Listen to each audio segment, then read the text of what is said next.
beats just a little faster right now, doesn't it? As they stand alone right now. No cornermen. They're just ready to make the ring walk for the biggest fight that boxing can.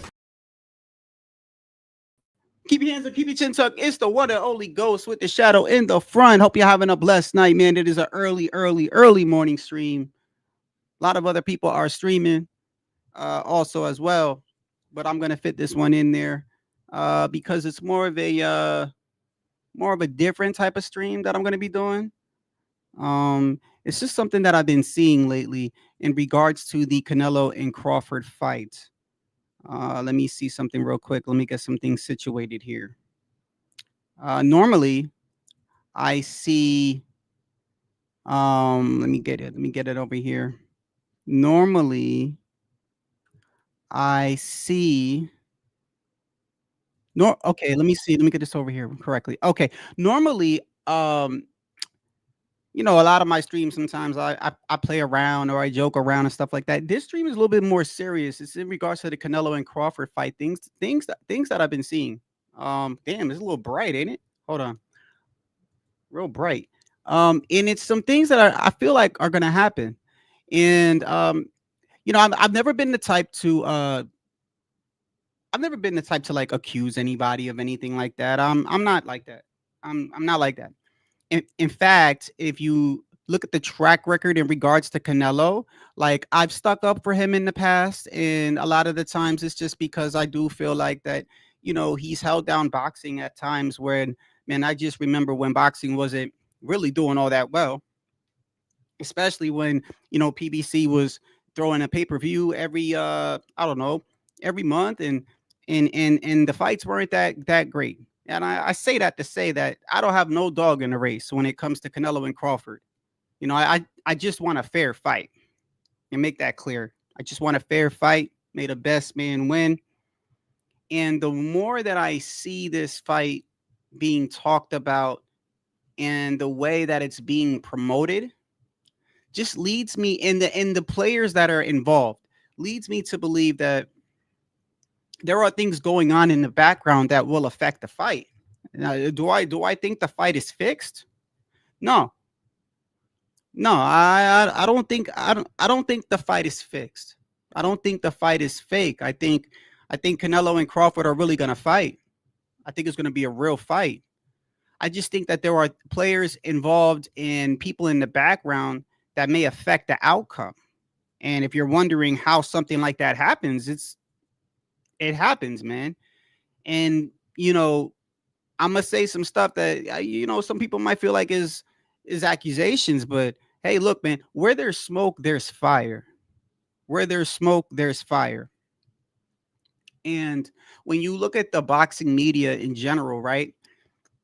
It's just not just boxing media, it's media in general, right? People have a way of making things look like another way, right? Like, we see it on the news all the time, bro. And I'm telling you, the stuff that I'm seeing from Canelo and Crawford just leads me to believe that they're making it seem like one person is being favored. And why is a favor important? Well, understand first off, just because it's on Netflix, right? Just because it's on Netflix, just because it's not an actual pay-per-view that people think that it normally is, right? The fact of the matter is that this is going to be shown all over. This is probably, they're already promoting it as like what, the biggest fight of the decade or something like that, right? I don't think it's the biggest fight of the decade, but it's being promoted as the biggest fight in the decade, right? Um, but I look at the players behind the scenes. Turk Al Sheik, right? You have Turk Al Sheik, and of course you have Canelo, and you have the trainers. It's not so much promoters involved, right? I would say Canelo has signed with Turk Al Sheik for the remaining of his 4 fights for the rest of his career, right? I think he's made that clear. I think he's made that clear that I will be ending my career under the Turk, right? So I know when people think that, they hear that and they go, well, if you have Canelo for the rest of your career, right? why would somebody want to be in support of Bud or something like that? You have to understand, when it comes to the Turk, the guy that's funding everything, I don't think he really cares so much about making money. Your past history, right? Your actions show it. You know, most people that promote fights, most people that put on fights, they are promoting it all over the place, right? We had a card over in New York City where permits were bought, blocks were taken down. Um, uh, he basically shut down what, I don't know, 4 or 5 blocks in New York City, right? 4 or 5 blocks in New York City. That's a lot of money, right? That's a lot of money. Even if it's for just temporarily, bro, it don't matter whether it's for like 90 minutes. It don't matter whether it's for an hour. For a person to be able to shut down a whole city blocks, bro, that shit costs a lot of money, right? And I've talked about before in the past how Crawford has made it clear that Turk Al Sheikh reached out to him. What, I think it was back in 2020, 2019, or something like that. He reached out to him after the Amir Khan fight, right? If we look up the Amir Khan fight, let's check this out right here. Crawford, right? Versus Amir Khan. Crawford versus Amir Khan happened. When did that happen? Let me see. Date. Crawford versus Amir Khan happened on April 20th, 2019. April 20th, 2019. So damn near almost 6 years ago. Damn near almost 6 years ago. He said that he had reached out and talked to the Turk, and that the Turk had told him that basically, he's one of my, you're one of my favorite fighters. Hey, what's going on, HOD? I was wondering if I was gonna see you, because this situation I think is important, bro. You had mentioned it to me in a couple lives prior, and when you said it, I was like, whatever, right? That's HOD saying it. And when I really thought about it, bro, I really started thinking about it. I came across something today, and I was like, holy shit! Like, look, man, there's a difference between making an accusation, right? An accusation. What is an accusation? If somebody says, Shadow, you did this, but you got no damn proof, right? That's a flat out accusation, right? That's a flat out if you accuse me of something, but you got no proof, that's an accusation. What if there's like things that show like I did something? Do you still consider that an accusation? Like, do you where there's smoke, there's fire? Is that still an accusation? You know what I mean? If your kid is coming home smelling like weed and got red eyes and stuff like that, are you just making up shit? If you go, are you smoking weed? No, right? Now, if he's not doing anything wrong and you're like, you're smoking, that's a flat out accusation, right? The reason why I say that is because, the media itself, man, and this has nothing to do with just Canelo. I've seen it done with Crawford. So that's what I'm going to go over quickly, is because remember when Crawford was going to fight Errol Spence, right? Remember when the whole other side of the street shit happened, right? I saw a whole community, including channels, tear down Bud Crawford, tear down him as a man, as a character, and his resume. When he was going to fight Errol Spence, I saw a whole community tear this man's character down, right? And to the point where if you weren't actually following boxing, you would look at these things and actually think that Bud Crawford can't fight. He's a manufactured fighter. Some people still think that to this day, right? And because a lot of people were on Errol Spence's side, right? And that's just a way that the media is able to manipulate stuff, right? Now, I don't really care who wins this fight. I really don't. I don't, bro.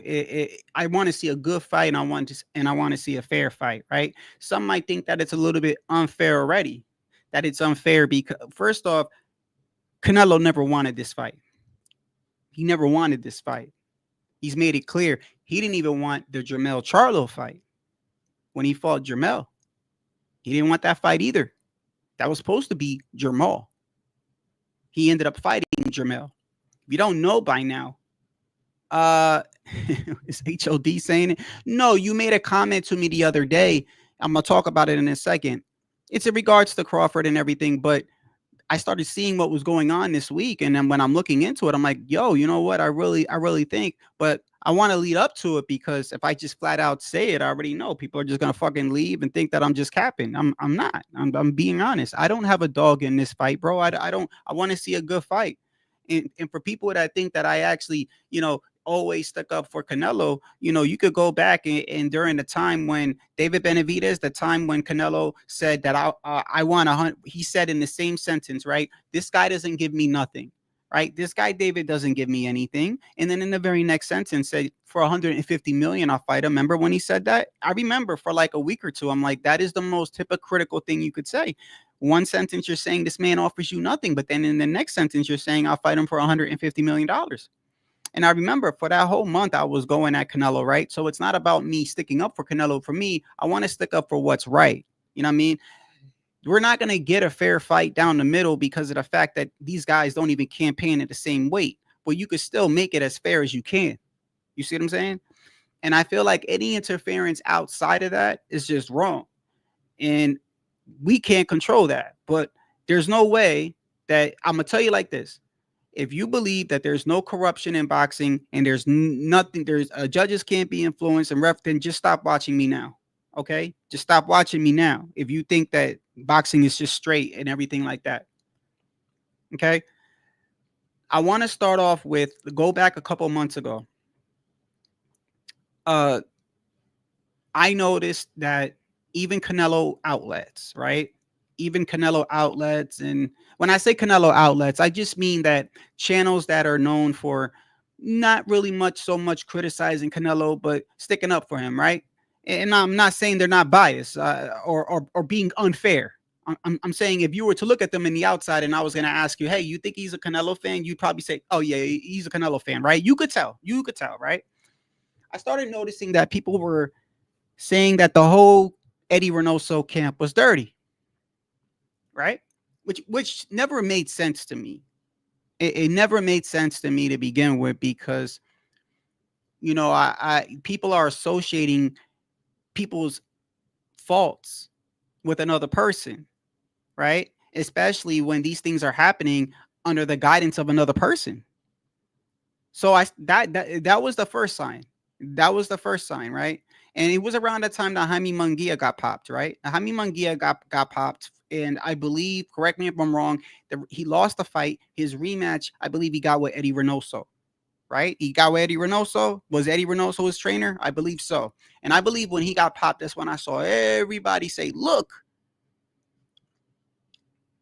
everybody that trains under Canelo's camp is dirty, right?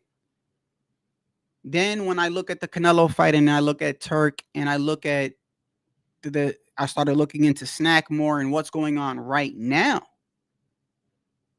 I come to realize that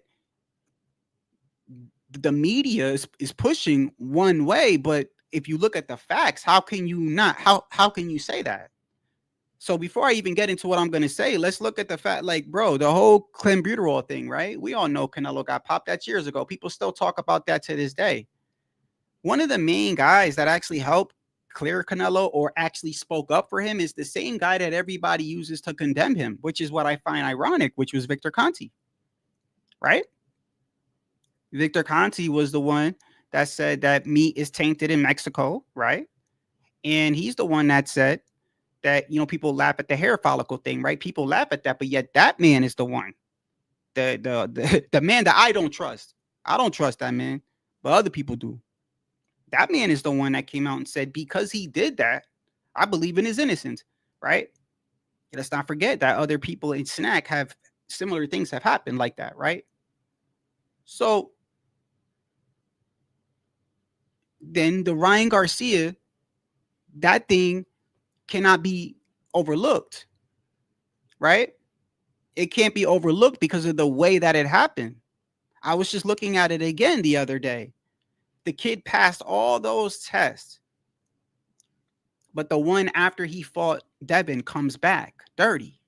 And then, of course, let's not forget the famous video of Devin Haney's brother saying, I spoke to Allah, right? And don't worry, everything will be all right because he's going to come back dirty, right? 6 days, or I think it was 8 days.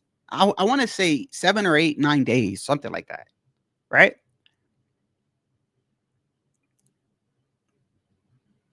He was with Derek James, from my understanding. Ryan.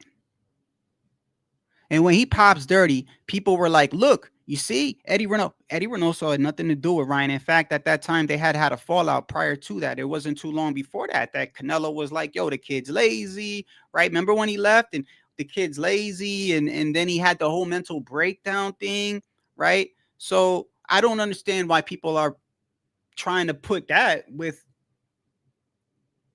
Eddie Reynoso, right? He wasn't with them. And then I remember Oscar Valdez, right? Now that I think he did, what was it, Fettermine? I think it was Fettermine, right? But Fettermine is like allowed in WADA, but not allowed in VADA. It don't matter. Like that was a clear-cut case, but they still let the man fight, which goes to show you that they didn't think it was something like when Conor Ben got popped, bro, they didn't let that fight go. They didn't let that fight go. They're like, oh no, he's on some shit that'll, right? And I'm not saying that that's okaying it. I'm saying context is everything. If I tell you I'm a prisoner, bro, and that's all I tell you, you gonna be like, bro, this dude's a convict, bro. But if you look at the context and you be like, bro, they framed this dude, and I know they all say that, but that shit does happen, right? Who else got popped at Eddie Reynoso's camp? Who? Canelo was technically cleared. Ryan wasn't with him. Okay, Oscar Valdez did. Jaime Munguia did. Who else? It was 3 days? Okay, what was the other? Neary got popped. Wasn't with Eddie Reynoso. He wasn't with him. So why are people going around saying the whole camp is dirty? Devin Haney is trained with numerous trainers, right? What's the dude he trained with in the UK for numerous fights? Ben Davison? Is he from the UK? Ben Davison. Okay. Let's say he trains with, we know for a fact. We know for a fact he trained with Ben Davison. We know for a fact, right? Numerous fights. He's not with Ben Davison, I don't think, currently. Now, what if somebody, Ben Davison, I don't know. It just comes out that Ben Davis got a whole shitload of fighters, 5 or 4, that gets caught doing something. Do we now throw Devin in there because Devin trained with him at one time? Do you see how that I'm looking at this and I'm like, this is just a media push, because to even make that statement, the camp is dirty, that would insinuate that multiple people were found, right, dirty under the guidance of Eddie Reynoso. But yet Canelo was cleared, and the front man clearing him was Victor Conti. So Ryan wasn't with them. I don't think Neary was with them. And I think Oscar Valdez, okay, you want to throw that in there? I don't even know what happened with Jaime Munguia. Okay, I know we got popped. The reason why I'm saying is because I saw this earlier today.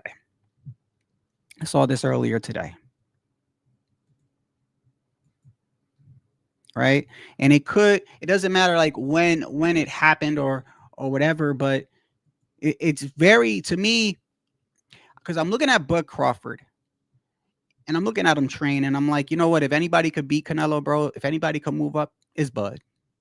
I've been saying that. I think Bud is a talented fighter. I think Bud is a really good fighter. You know what I mean? Whereas other people may be lacking, the guy's never lost. You got to keep that into account. This is why one of the main reasons I feel like he's got a lot of things going for him. The man's never seen defeat, right? The man has had knocked everybody out at welterweight. Right? He's had one fight out of 147, and that was 154. And even though some people may think that he lost that fight, I think the dude won the fight. And Madrimov had that belt, and Madrimov as a champion, I do not feel like was fighting as if he was a champion. I feel like he was more scared than Bud, and Bud was the guy moving up. And then I look at the last 3 rounds, and I feel like Bud was more aggressive. Therefore, I give Bud that fight. But still, that's one fight at 154. right? So we're talking 147, 154. I still consider him a welterweight, bro, because he's really only had one fight at 154. A 154, 160 to 168. That is a whole bunch of weight, right? A whole bunch of weight.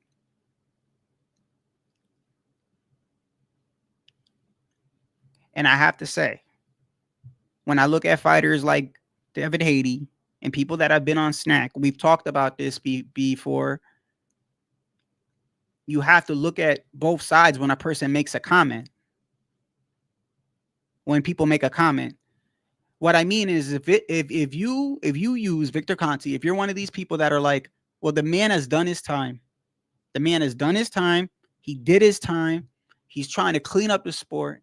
Therefore, I'm giving him a second chance. If you are one of those people, right, then by default, you should take his stance when he's telling you Canelo was innocent, where he said that he looked into it, right? The reason why I'm saying that is because I don't trust that man. I don't trust that man at all. I don't trust that man. And there's been fighters under Snack that have been popped. And I'm looking at Terrence Crawford in the way that he looks right now, going up to 168. And then I see this thing about Snack, about a comment that was made. And this is what it says.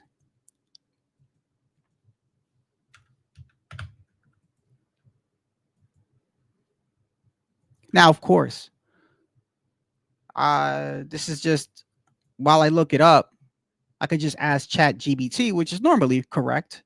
I mean, ChatGPT is remarkable. In fact, it's actually told me shit I didn't think it would actually know, but it knows a hell of a lot. Not saying it can't be wrong, but I'm just saying it knows a hell of a lot of shit that I don't know how that AI works, but it just works, bro.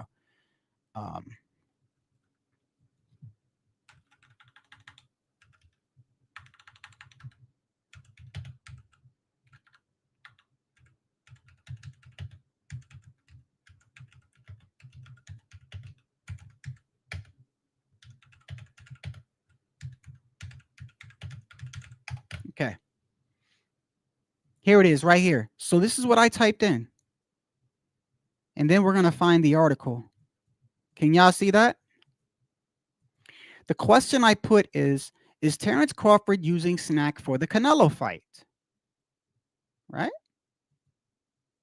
This is what it says.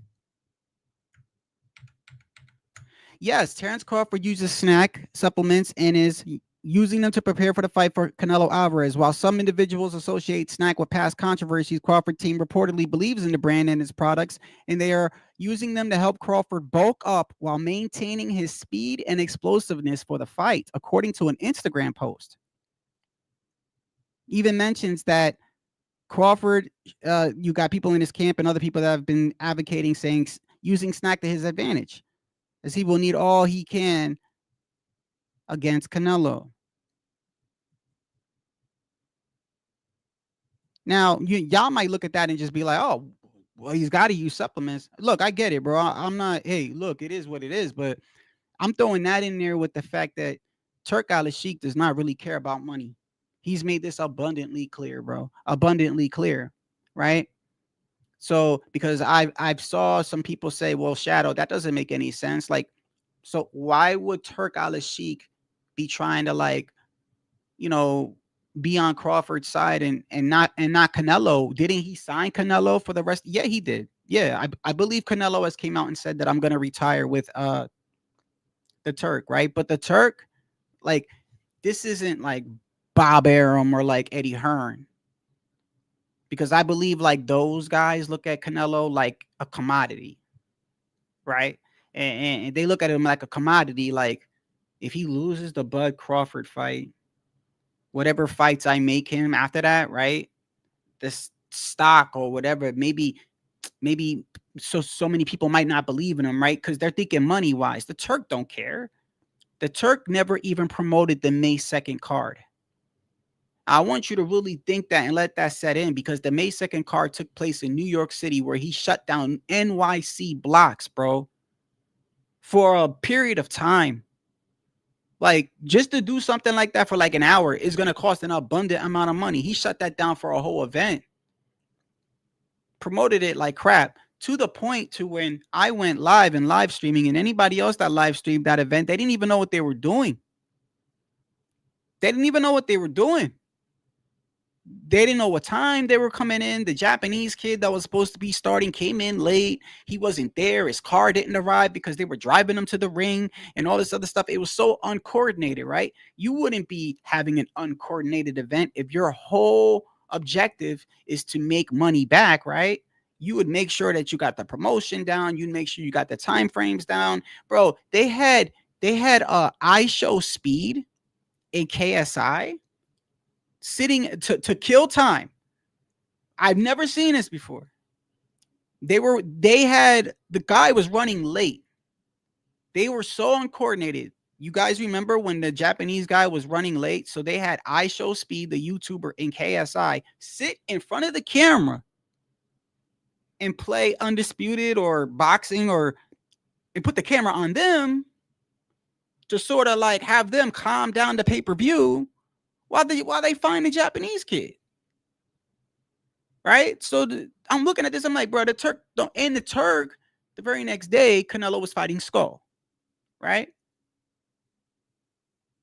Canelo is Crawford has made it clear, bro, that he was contacted in 2019 by the Turk after the Amir Khan fight. 2019. That's almost 6 years ago. This is before. I don't know when he brought up Canelo, but I'm thinking that there was a time. There came a time where he brought up Canelo, and Crawford said that when he first brought up the Canelo fight, that Turk kind of brushed it off and said, nah, that's way, nah. He wasn't all in on it. But because he likes Crawford, and we know he likes Crawford, bro. He likes Crawford. All right.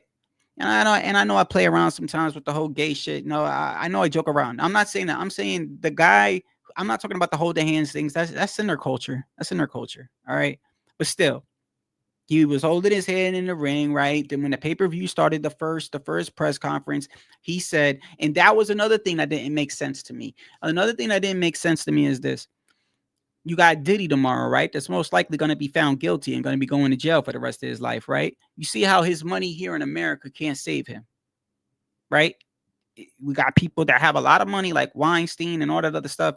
They think they're untouchable, but in America, you're not. Like they go out of their way to make a point. Like, we'll make a point out of you. I don't care how much money you got. Like if they could take care of Jay-Z, they probably would. And I say that because the Turk, although Saudi Arabia is a democracy, they are royalty. We're talking long money, right? And I got to watch what I say, but his name was even brought up in the whole incident that happened back in Las Vegas with the helicopters. And there was a whole bunch of people that got unalived, right? Because of some Saudi Arabian people that were staying at the Four Seasons Hotel. Just put like this, the man's got connections, all right? Nobody is going to tell this man no. So when he's standing up in front of a press conference and goes and says, I told them I wanted to sit next to Crawford, as if they have the ability to tell you no. Not only that, but you're 20 feet away from the man. You pick up the chair and go move over there. Why would you be like, I wanted to sit next to Crawford, but they. Nobody tells you no. I find that hard to believe. Anybody tells you no. And besides, you could just get up and move over there. The very next press conference, he goes and sit next to Canelo again. And I follow the media during this whole thing, right? Because I believe that I'm not up there, right? Yeah, no, I'm not up there. I'm a small content creator. But I could tell you like this, like there are large outlets that are in the know of things and have personal connections. And when certain people say things like, I know this guy is going to win, but they're speaking like, no, I know for a fact, like not my opinion. I know, right? You start looking at things and you start looking at the fact that the snack thing, right? Victor Conti I don't believe has any avenue to not help Crawford. He's been in snack, right? He's had issues openly with Canelo, even though he tries to act like he likes Canelo. Then you throw the Turk in there, right? Have you seen the size of Terrence Bud Crawford lately? I saw somebody say, "Oh, look, he's got a gut on him." No, he don't. No, he don't. No, he don't. I saw him in the middle of a crowd, jumping, laying on his back, and jumping straight up to his feet, showing other people how to do it. So this is a man that is going to be up to 168 and still has all that athleticism, all that speed and everything. I'm just telling you, bro, where there's smoke, there's fire, right? And if another thing is too, why would you think that the refs would be for Canelo? Or not the refs, the judges. Why would you think they would favor Canelo over Crawford? That wouldn't even make any sense. You people that think that, they're still thinking as if he's fighting under PBC, or he's fighting with Top Rank, or he's fighting. There's no financial incentive for Turkey. I believe that everything he does is for the sake of his country, which in the future, yes, has a financial incentive, right? But not right now. Like nothing he's doing right now is like, oh, well, I'm gonna do this and I'm gonna get a bag. Like that's not what he's doing. I believe a lot of the things that he's doing with the UFC, TKO, whatever, is slowly positioning like chess to get into the sports market so that they could keep fighting over in Riyadh, and that builds relations in the future. They already got strong relations with the United States. There's a lot of shit involved when we're talking trillions of dollars, bro. And I know it's not hard for some ghetto people that be like, I grew up in the ghetto, bro. I'm saying it's kind of easy for some of us to be so damn ignorant and think that it like there's not a lot of shit that goes with that in the background, bro. There's a lot of things going on. There's a lot of money we're talking about, right? And I'm not necessarily talking about this fight. There's a lot of like implications as far as like what Turkey does with the U.S. Think about it. You got Dana White promoting supposedly the best fight in the past decade. You got someone from the UFC promoting this shit. That don't seem out to you right then and there. I don't know what to tell you. And that's with the whole TKO thing. But I think that there's a high probability that Canelo does lose this fight. The more that I look at it, I just did a video on Rolly, right? Because Rolly hates on Canelo. The kid just hates on him, right?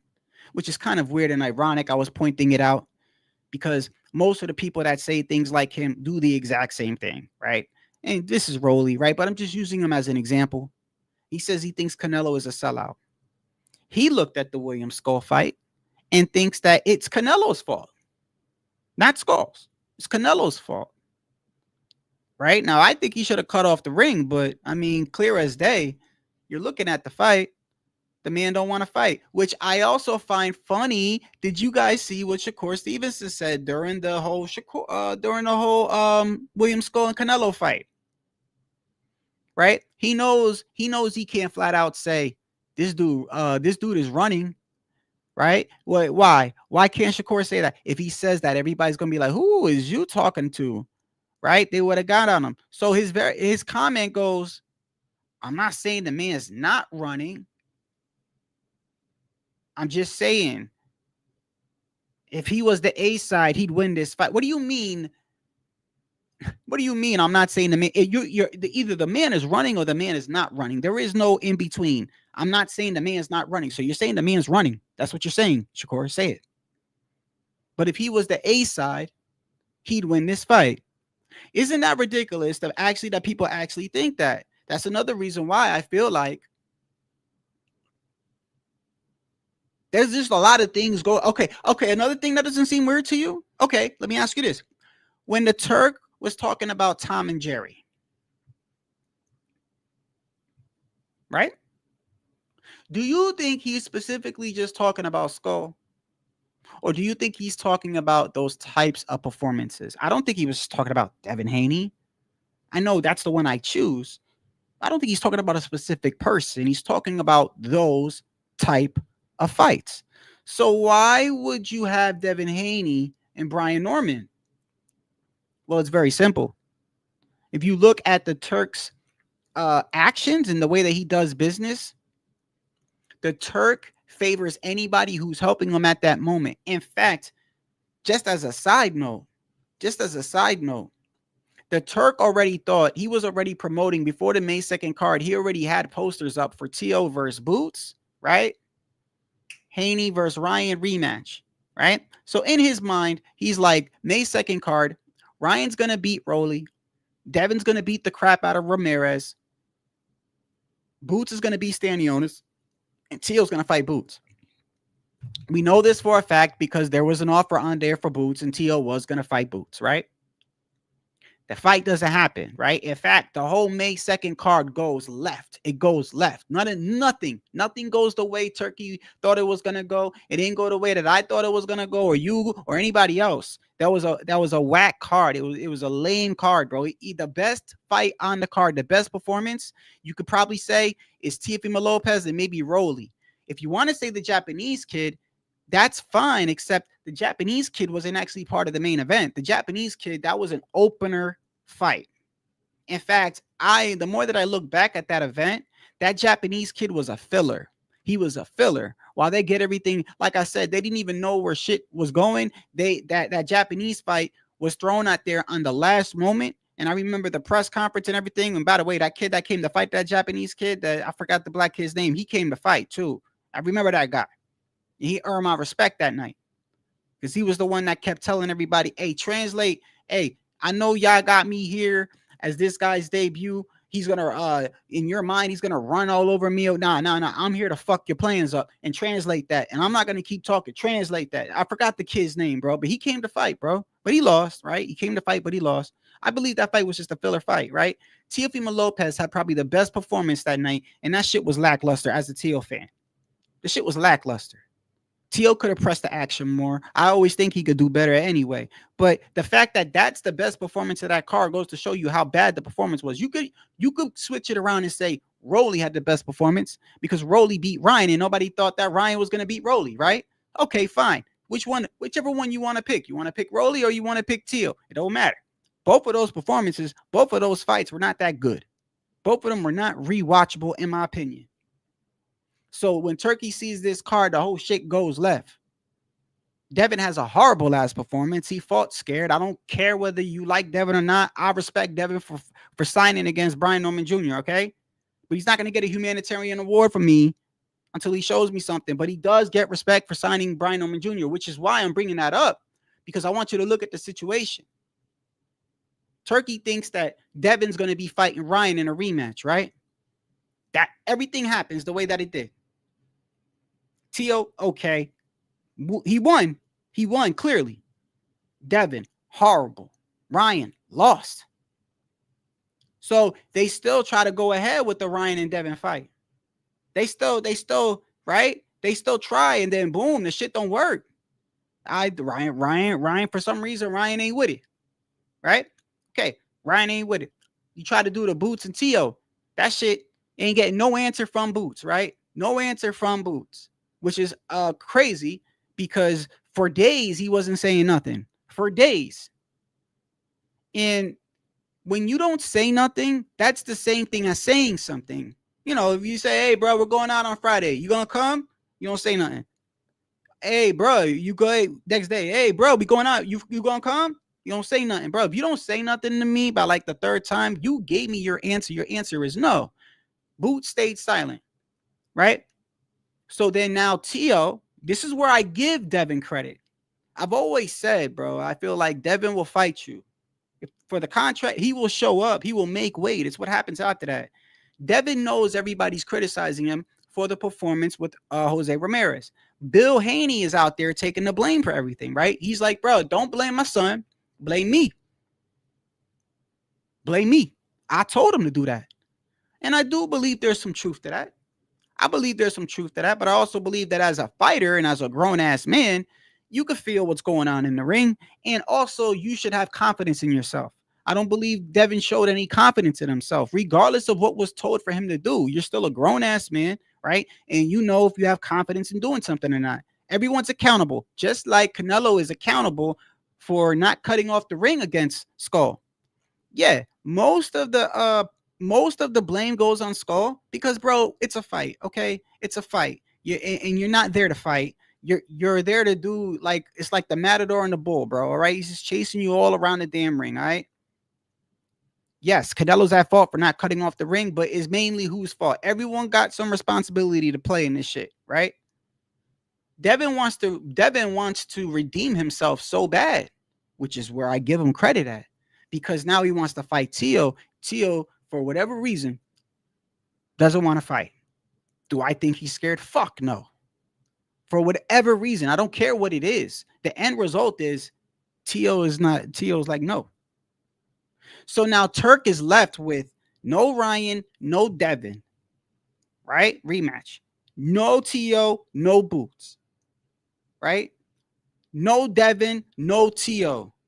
Then Tio goes and shoots himself in the foot. And I think that with the whole Devin Haney thing or whatever, online and goes, dictator to the man that's paying everybody, right? He calls him a dictator. So now, I don't know whether you did that on purpose or whether that's just you fucking being crazy, but now you don't piss this man off. So now you're gone. So now Devin is left all by himself. Like, I want to redeem myself, Turk. I want to redeem myself. Brian Norman Sr. said that they were approached before Bill even started talking about it. That they went to them like, yo, what if Devin Haney is a possible, like, and he was like, yeah, the money right. We good. If we beat Sasaki, yeah, we good.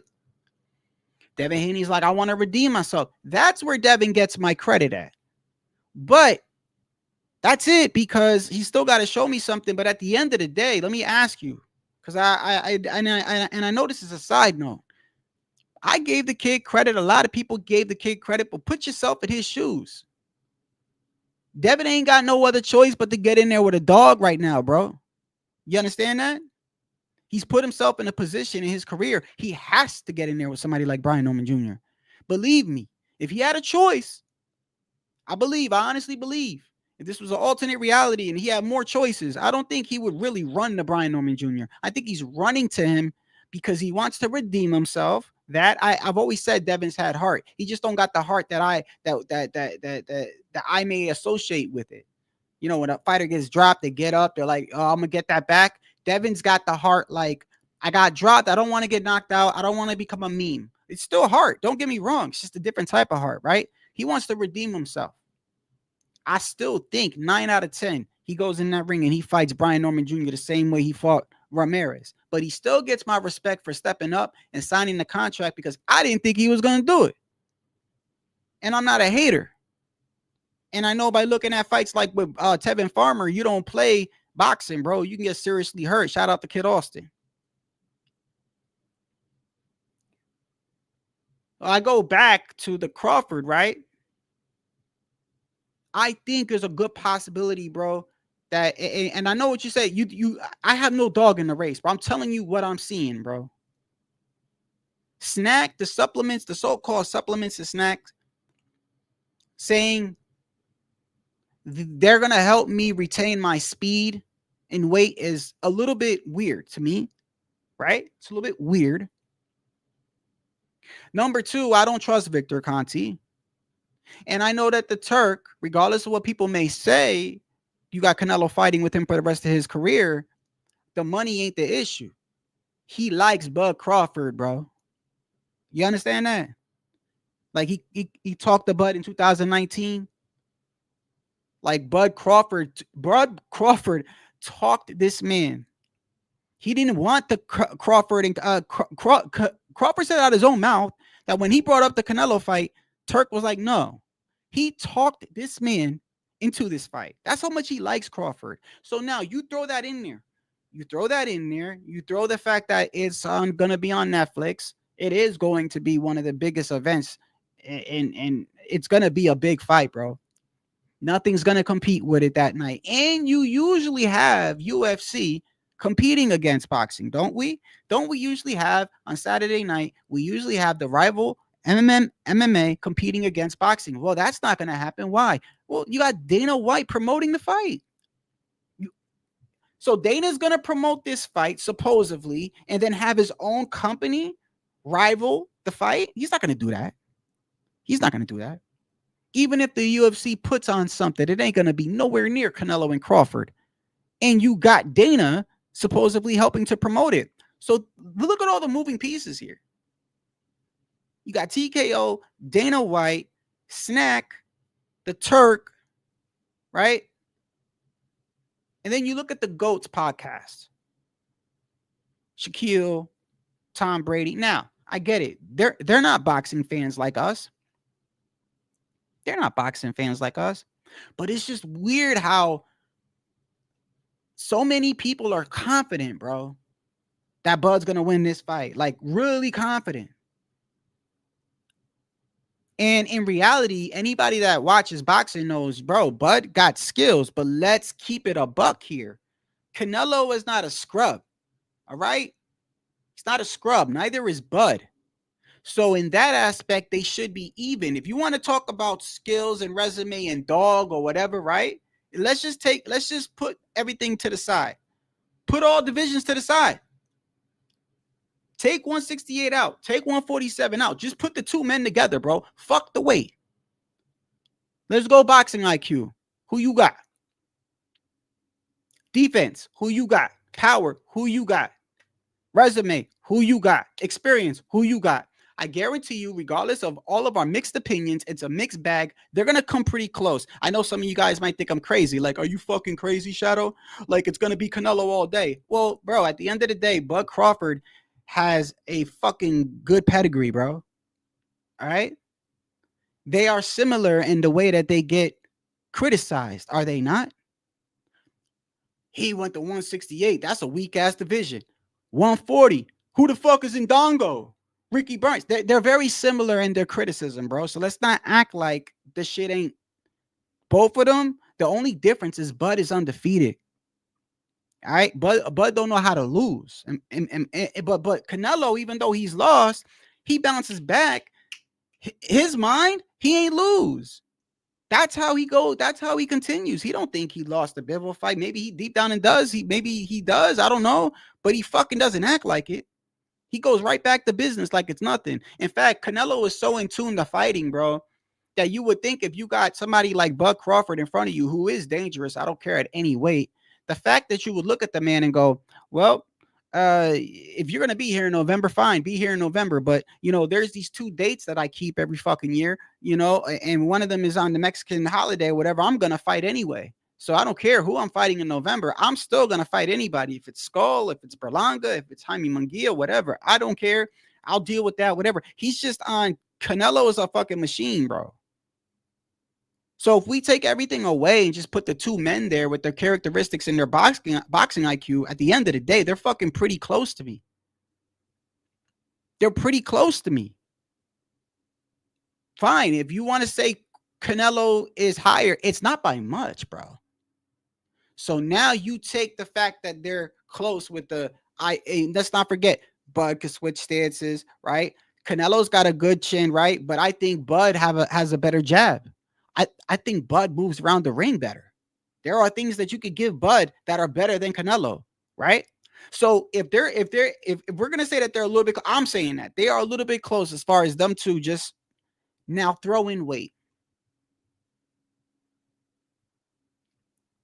This is where the big difference is supposed to reside. Throw in divisions, bro. Divisions. You got Inoue, who's been blowing people out the water, bro. Running through people. Running through people. One of the most exciting fighters I've ever seen, bro, since I've been watching boxing. I like Inoue, bro. That Japanese kid could fight. But he's moving up, and now he's not running through people. In fact, the fights are more exciting. They're more exciting. Why? Because he's not running through people anymore. He's getting dropped. He's getting dropped. It's taking him longer to get these guys out of there. So even his limits, couple divisions down, he's flatlining dudes, bro. One shot KO. It's over. Now he's moving up. That weight makes a difference, bro. Now he's getting dropped. Now it's taking time to get these guys out. They ain't getting out of there like in the first round, the second round. The dude he fought, the last guy he fought was pretty good. Still one-sided, which goes to show you how good he is. but the weight is an issue, bro. I'm sorry. As a boxing fan, I find it hard to believe that this man's going to go from 147 to 154, skip 160, go to 168, no tune-up, no nothing, and fight Canelo Alvarez. And people are just sure of the victory.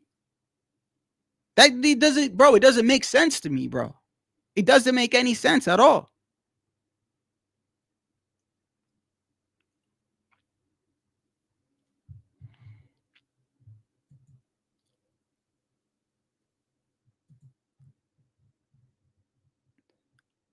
Yeah, no, I get the size thing, but my whole point is this, bro. If you take away if you take away the divisions themselves, I think they're okay. Maybe am I looking at this wrong?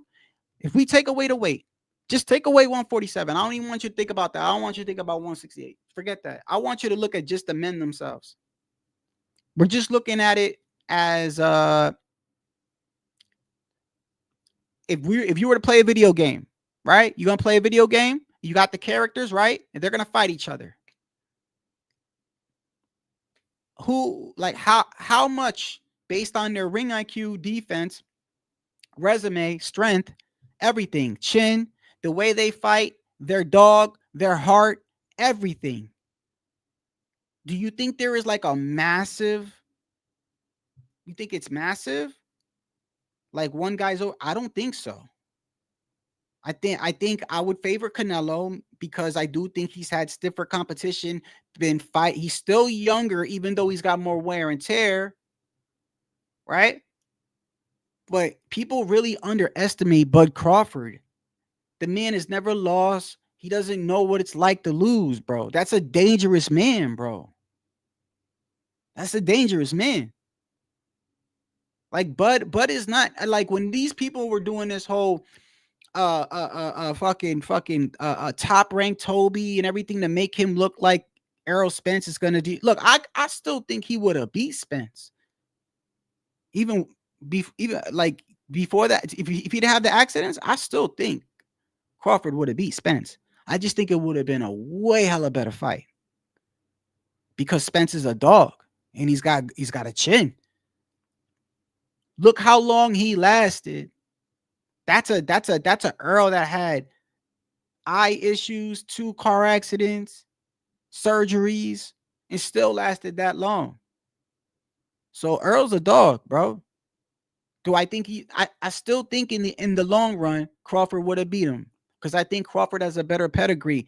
I feel like even I know Errol's known for when he fought Mikey Garcia, he was boxing, right? Yeah, Mikey was a smaller guy. I think he was very stationary. He doesn't move like Bud, right? There's no shit on Mikey. There's no shit on Mikey. It's just the fact of the matter is Earl was a huge dude compared to Mikey, right? Had a lot of reach. He basically could have, in my opinion, he could have did whatever he wanted in there. You can't do that with Bud, bro. You can't do that with Bud because Bud moves, bro.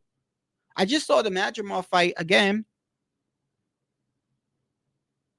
And just to confirm to myself, did I pick the wrong guy? No, I still think Bud won that fight. And by the way, one of the things I see also that he was doing in that fight, I see him doing on Canelo.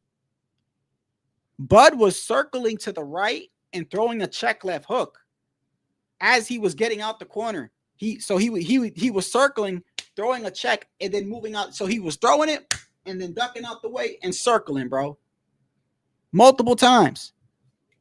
Bud has tricks of the trade that could really frustrate Canelo. But I just think that the weight, I think it's too much weight.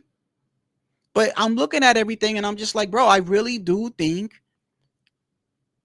that something is going to happen and Bud's going to win. But I don't think it's going to be like, oh, Bud. Now, Bud beats him one-sided, bro. It is what it is. I don't got a dog in the race. I'm telling you what I feel like is happening in the background. I could tell you like this. I don't care that Victor Conti was the one that said Canelo was, I believe Canelo with the clenbuterol.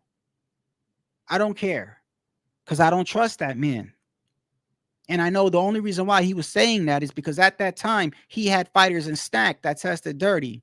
And I believe he had a Mexican fighter under him too that tested dirty for clenbuterol. And the reason why he knew so much about that whole rant is because he had to go through the same shit with him to clear him. But that's why he was so like, Canelo, I think you should I think I remember him saying something like no, there is clenbuterol in the meat, and is but we got to do an investigation. We got to go to the we got to get the receipts, and we got to go to the ranches, and then I believe Vada, no, did Vada or Wada, I think Vada got involved, and the Athletic State Commission hired their own team to actually do the investigation, because just like if I had a lawyer and I paid for a personal lawyer, y'all not gonna believe me if I get a personal lawyer and I'm like, yo, I did take the lie detector test, but I paid for it with my personal lawyer. You're not gonna believe that, but you'll believe if the prosecution pays for it, right? Or somebody else pays for it, right? Or the judge pays for it, right? Somebody that's like, so they had somebody else investigate the shit, and it came back that it was tainted. And then the hair follicle, right? And I bring that up because even with all that, I don't trust that man. I don't trust that man.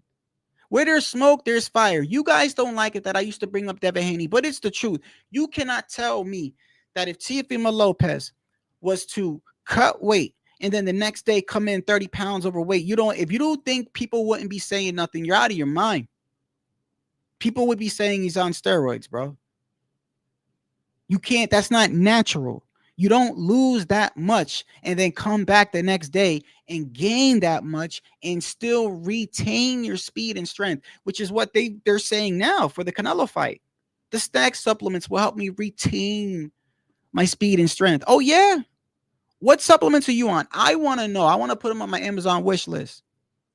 I want to know.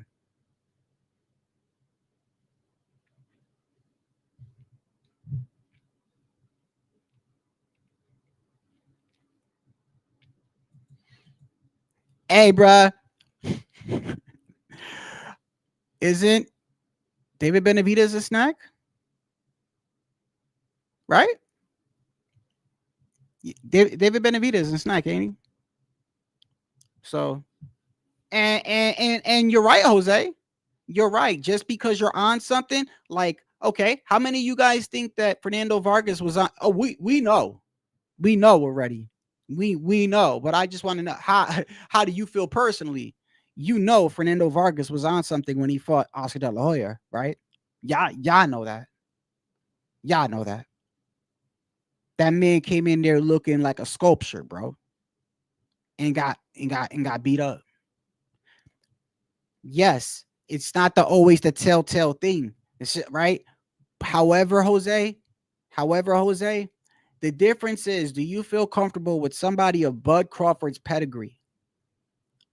You see what I'm saying? Andre never really fought for a belt. Andre had 2 belts, never fought for them. You know what I mean? Yeah, you're right. Supplements don't always help you win. PEDs don't always help you win. But I can tell you this right now. If the motherfucker is already good, bro, if he's already good and you give him PEDs, I mean, come on, bro. And I know some of y'all might think, Shadow, you just making accusations. I'm not. Where there's smoke, there's fire. Where there's smoke, there's fire. If you look at the biology of a person and how they cut weight, you know, I didn't really know about cutting weight that much. I'm not going to lie, until I actually looked into it about 2 years ago. During the whole Devin Haney and Ryan Garcia buildup, I went and I brought this up numerous times. UFC had a fight where a guy named Henry Cejudo fought what's his name? The white guy that got busted for EPO. It was a double champ fight. What was his name? He beat the guy Cody Garbrandt. TJ Dillashaw. Yeah, I think it was TJ Dillashaw. The man moved down in weight to fight Henry Cejudo and had one of the most scariest weight cuts ever caught on camera. Also that month, UFC fighters were passing out with kidney failure. Some of them weren't making it to the fight. Some of them ended up in the hospital, to the point where the UFC did a mandated, now medical team has to be on standby when people are cutting weight. And I learned a lot from watching that. And I can tell you this right now. It is not normal for somebody to make weight looking like a zombie, like they're going to die, like a crackhead, looking like Skeletor. And then within a matter of 24 hours, come into the fight night, gaining over 30, sometimes 35 pounds without no energy drain, nothing. Energy the whole fight, power the whole fight. Now, Devin Haney don't have much power, but he damn sure had energy. It ain't because whether I like Devin or not. I know y'all get mad when I bring this up, but bro, I'm telling you, if T.O. did it, I don't care. I'm telling you, this isn't natural. I'm telling you, this isn't natural. That's not how the human body works, bro. You will be tired. You will be sluggish. How many fighters have you heard say, I had a bad weight cut? When you have a bad weight cut, it's because even if you train consistently and you lose the weight consistently, the way that you put that weight back on is just as important. If you just pile out a whole bunch of pounds and just eat a whole bunch of shitty ass food and come in the next day 30 pounds over, you're going to feel that, bro. You put your body through so much cutting weight. It's dangerous cutting weight. It is dangerous. So when you telling me that a man could come in looking like that and have all that energy for, bro, I'm telling you, where there's smoke, there's fire, bro. That's it. That's all I'm saying. And you could say all you want. He's never had a dirty test. Well, no shit. That's why I don't like Victor Conti. That's why I don't like him. The man brags about that, you know, he was able to show people how to use PEDs and not get caught. That's why I don't like the man.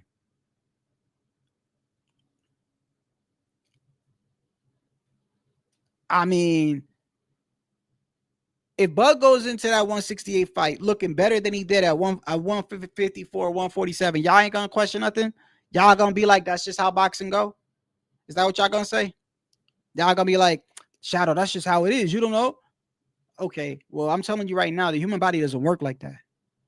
You know, as much as I make fun of Rolly and I say he lost his brain cells, some of the shit he was saying, because he actually does it for a living, made a lot of sense. Made a lot of sense.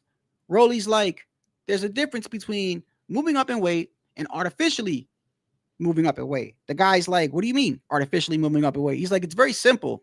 If you can't make weight no more, right? You're at 135 and you almost damn near killed yourself to make 135, right? That's your body naturally telling you that it's time to move up to 140. If you're at 135 and you're still making 135 and you just say, you know what? I'm going to just jump up to 154 because it's there, but you're still making 135 fine. He's like, that's artificial because your body's not telling you to move up. You're just doing it to do it.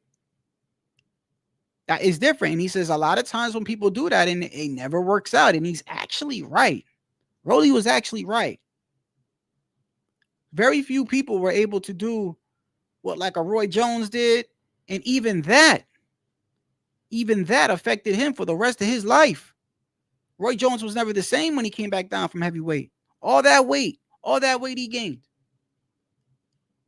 It wasn't too long after that where he ran into Antonio Tarver.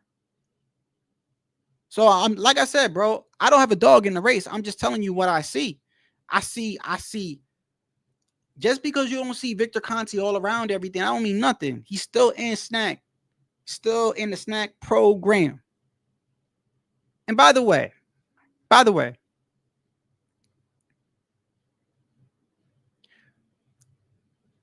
I know for a fact people don't like Ryan Garcia and T.O. for some racist shit that they've done. If you can put that to the side, and I want you to think of something. Ryan Garcia passed every single one of those tests, except for the one after he beat the fuck out of Devin Haney. And his brother is like, Allah told me it's all right. Mind you, Victor Conti and Vada like that. Like, come on, bro. Y'all, y'all really gonna just be like, you can't be that gullible, can you? It don't matter. I don't care. Ryan Garcia act like he act like a fucking kid sometimes, bro. A lot of times I can't even stand the kid. I only stuck up for him with the whole mental illness thing because I had PTSD, and the truth is, you don't know if somebody is faking or not. But a lot of times people lie. People lie. Oh, I'm sick. I'm depressed, so they can get some. I've seen it. There are times where in my mind, in my heart, I think another veteran's lying. I've been around people that's been deployed and suffering from things that like me, and I could, and it's fucked up if I go over to them and say, bro, I think you cap it right now, bro. It's fucked up if I do that, right? Because what if he is telling the truth? It's like saying to a girl, he ain't do that to you. You lying on him. What, do you like him? Did he break up with you? What, like, you know what I mean? Like that's fucked up if I do that, right? But the truth is, a lot of people lie. And I stuck up for Ryan because I was like, bro, I'm a veteran with people. Like, what if this kid is fucking telling the truth? But deep down inside, I don't know. I don't know if I believe him. I know this. I know the kid's out there, but that don't mean shit either. Because everybody gets depressed. All right, everybody gets depressed. That don't mean you have PTSD, bro. All right, just because you get sad. That don't mean you have a disease. So there were times where I'm like, yo, I think Ryan's lying, but I ain't saying nothing based off me having PTSD. And I know he pisses people off, but let's put that to the side. The kid passed every test, bro.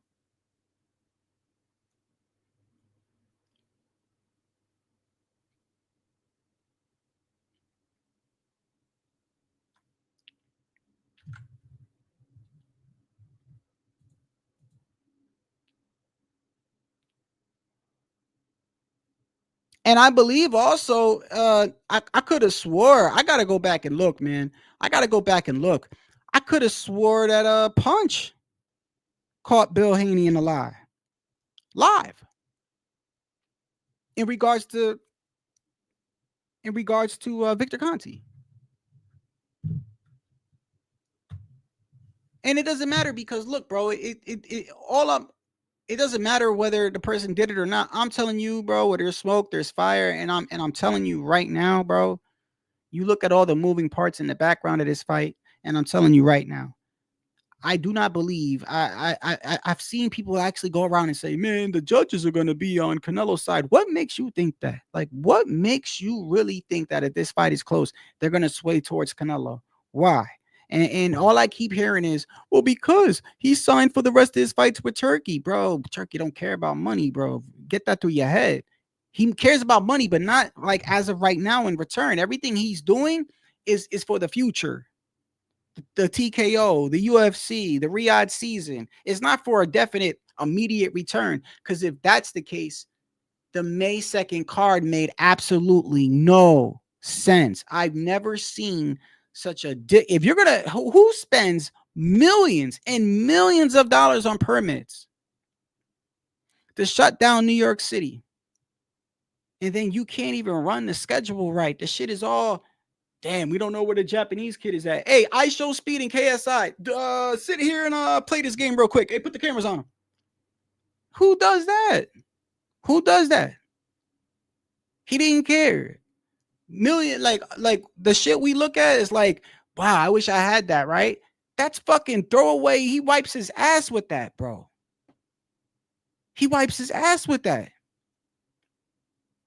So it ain't about money. I think he truly likes Bud. I think he just not a gay way. I just think he likes Bud. I think he does like the sport of boxing. I think Riyadh and everything, there's a thing behind it, just like with UFC, because they do the same thing with UFC. Everything is for the future, and it's an investment for the future. And I think it goes even broader behind that. I think it goes with U.S. relations and Saudi, but I'm not going to get into politics because it's not what it's about. But I do believe that's involved too. But I just, when it comes to Bud and Crawford, they are close. Wait aside. Trust me, bro. I'm not one of these dudes that look at Canelo like he's a god. And I think Crawford is some bum. You got me fucked up if you think I think like that. I don't. I see everything that Bud does good, bro. He's good. He's damn good. And he's never lost too, bro. Y'all keep forgetting, like, you put a person that never lost, bro. A person that don't know how to lose. The person that always figures out a way. That's where the whole Kobe, Jordan, all the motherfuckers that hit those last minute shots, those last second shots. That yeah, it comes with practice, but it also comes with confidence and heart. Knowing. Because a lot of people don't want the ball. A lot of people don't want the ball with 8 seconds left, bro. Nobody wants to get laughed at, my guy. All right? Bro, I've seen NBA games where the dude, they give it to LeBron. LeBron's so mad. LeBron is so mad. They keep giving it to him. He gave the ball back to the motherfucker. Like, no, motherfucker, you take the last second shot this time. I'm tired of you putting the shit in my hands. Like, people don't want the ball, bro. But the ones that ask for it, the ones that deliver,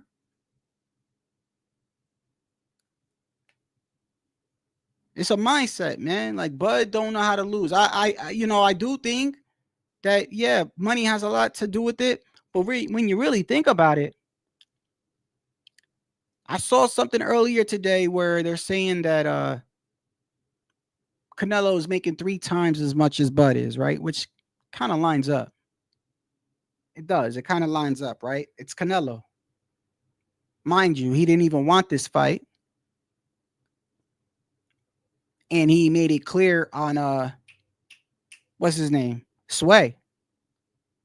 The Sway universe. He made it clear. He said, Turk, you want me to fight him? Okay. He better have the money. And at one point, that shit caused an issue. And by the way, that's another thing too, is look at the signs too. Look at the signs. I told you that he said, I want to sit next to Crawford, as if somebody has the ability to tell this man no. This is the same man that threatened Canelo and basically threatened Virgil, or not Virgil. What's his name? Tim Tszyu. It's like a subliminal threat on camera. This man had the pay-per-view with Crawford and sat up there and said, yeah, I think the guy, yeah, he inducts himself into the Hall of Fame. Remember? Inducts himself into the Hall of Fame. Some crazy ass shit. That you gotta have a right? Inducts himself into the Hall of Fame and then says, the guy goes, you know, what about the Canelo fight? I know Crawford's been saying he wants Canelo, right? What does he say? Oh, well, you know, I tried to reach out to Canelo's team and they don't answer if he knows what's best for him. Who says that? Well, with a dude with billions of dollars says, yo, or trillions of dollars, yo, it's in his best interest if he does that. Like, I don't know. I take that. Now, if it's a fucking dude begging for $1 outside of the grocery store, I don't pay him no mind. All right. I don't care. But the dude asking for a couple of dollars at the liquor store and goes, man, I suggest you give me a couple of dollars. I'm going to be like, man, fuck you. Now, a dude that has mad money says, I think it's in your best interest. It hit different. What the Chicago kids say, it hit different. It hit different when a dude that can get you knocked off is saying, yo, I suggest you do that. I don't know. I'm going to tend to take that a little bit different from you than I am from the crackhead. Even though the crackhead could be serious. But he did threaten Canelo on TV. And he said the same thing about Tim Tszyu. And then Tim Tszyu, to the point where Tim Tszyu didn't even want to talk about it on camera. And Tim Tszyu's like, yeah, you look, I can't really get into it, but all I can tell you is that nobody's going to treat me like that. Blah, blah, blah, blah. And what happened after that, by the way? What happened after Tim Tszyu had the little fallout? Remember, he fought Bakrum and almost seemed like somebody steered him in the wrong direction, right? Ran into that freight train. Nobody was fucking telling him nothing. He ran into that.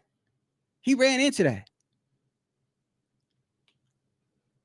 So the man said, I want to sit next to Crawford, right? As if somebody could actually tell him no. And not only that, why don't you just pick up your damn chair and go over there? I'm just telling you, man, there's a lot of things in the background that I look at and I'm like, bruh, this shit don't look right to me.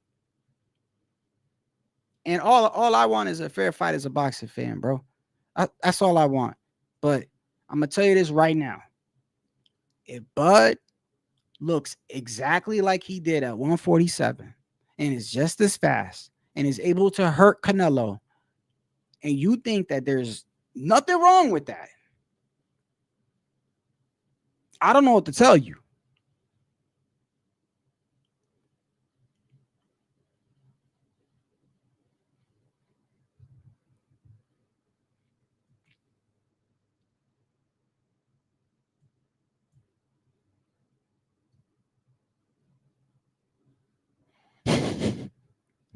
Tycho probably sees that all the time.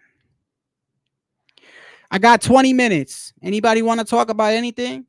You're more than welcome to talk about what I talked about. Tell me what you think, bro. Am I bugging? I'm telling you, I read the post where it says that the snack supplements are going to help him. Fuck does that mean? I wish they would give me the list of the supplements. I really do. I'm not going to lie. I want to know because I want to take stuff like that. Like, you know what I mean? I don't want to take steroids, but I would like to take supplements to help me exercise more and everything. I want something like, you know. But I don't trust Victor Conti. And all I'm saying is if you do, then you should never believe any narrative that people go around saying that the Canelo's camp is dirty, because that doesn't even make any sense. If Canelo's cleared, Ryan wasn't with them, Neary wasn't with them, Frank Sanchez never got popped, Oscar did, and I think Jaime did. And if that's your reason to be like, oh, well, they are, well, then you got to say the same for Snack, because nine athletes got popped in Snack. 9, including one for clenbuterol that got cleared the same way Canelo did. Hold on, let me make sure it's you, brother. I just have to. Hola, papi. Hey, what's going on, man? I agree with you, Shadow. And you know me, I'm not gonna accuse, but like you brought it up the other day. I remember you saying, Shadow, do you think Bud is? And I was like, bro, don't even go there because I don't like that, because it's kind of like an accusation, right? And you was like, well, I'm telling you what I see, and I'm like, okay, well, you're just saying that, but when I'm looking at everything now, I'm just saying, like it's like just too many things that are going on that makes me think that. When I say something, it's because I really analyze the situation. I don't just say things to say it. But if I'm going to sit here and explain to you how I analyze everything, we're going to take 3 hours on that alone. Because I read through shit. I see through shit. You know, so it is what it is, you know. But, hey, man, you know, like I said, there's no control. We have no control of none of this. It is what it is. And that's that. Let's just make one thing clear. Canelo is the most tested man in all of boxing, because part of that entire sequence of lifting his suspension, or that reduced suspension, because you know they found out what it was, Right. It includes, you know, testing. So he's tested more than anybody in all of boxing. But you know the haters are gonna hate forever, and you know, and then if you go clenbuterol, bro, oh, you want to take clenbuterol to wrestle my son? Go ahead, bro. I mean, I'm not gonna have a problem with it. You could take all the pumps you want right in front of me. I wouldn't have a problem with it. Oh, you want to take you know, a diuretic? Okay, man, whatever. So yeah, so when I looked into the so the phetamine, I believe, was a diuretic, which is why they still let and by the way, I'm still, me personally, I'm still on the side of you shouldn't be taking anything, but I No, I said, mean the rules are rules. That's all. rules It's are not rules. about. And Right, but I mean, I am also I believe, I truly believe in context is everything. If I tell somebody I was in prison for 6 years and I just leave it like that, imagine the shit that runs through your mind, especially if you're a female. Hey, look, I want to be honest with you. I was in prison for 6 years. She's like, what the fuck? Like, what did you do? Right? Da, da, da, da. I Now, if I smoke break, marijuana. right. So for me, context is everything, right? When I look at the context and I see everyone running around the other month and was like, the Canelo's camp is dirty, and I'm like, and I remember, you know, of course, look, I Everybody, a lot expected, of people, a yeah, lot of people. I expected from certain channels or whatever, but I saw them put up this list and everything, and I'm looking at the list and I'm like, immediately it didn't make any sense because the Ryan Garcia thing never made sense. But even if you want to say that he did, he was with Derek James, right? So then I was like, okay, so that doesn't make any sense. And then when I looked into Canelo, the first person I see advocating for him is Victor Conti. Is Victor Conti himself. Well, the difference with Victor Conti, just real quick on that, is because the WBC was the one in charge of this shit, which with Canelo, and so Vada is connected to WBC with the clean program. So now you can understand why Victor Conti and Mauricio Suleiman are, good buddies, and Canelo is a big money maker for the WBC. So you can see why he stand up for Canelo. If there was so there I need to find an interview. So I saw Victor Conti, this is what he said. So from when I looked it up, and I found it on X. Somebody had it on X, right? So, and you know how they got like the little clips and stuff. And it was a clip, and it showed Victor Conti saying that the reason why he knows about the clenbuterol in Mexico is because he had a fighter that went through it or something like that, right? And so I believe he gave advice to Canelo to take, right? Because he's like, at first I'm questioning him, right? But he's like, I know that they put it in the cattle, right? And I know people look at it and go, that's bullshit, this and that. But he's like, no, I know. Now, this is Victor Conti say this is the same guy that they used him to crucify Ryan and everything.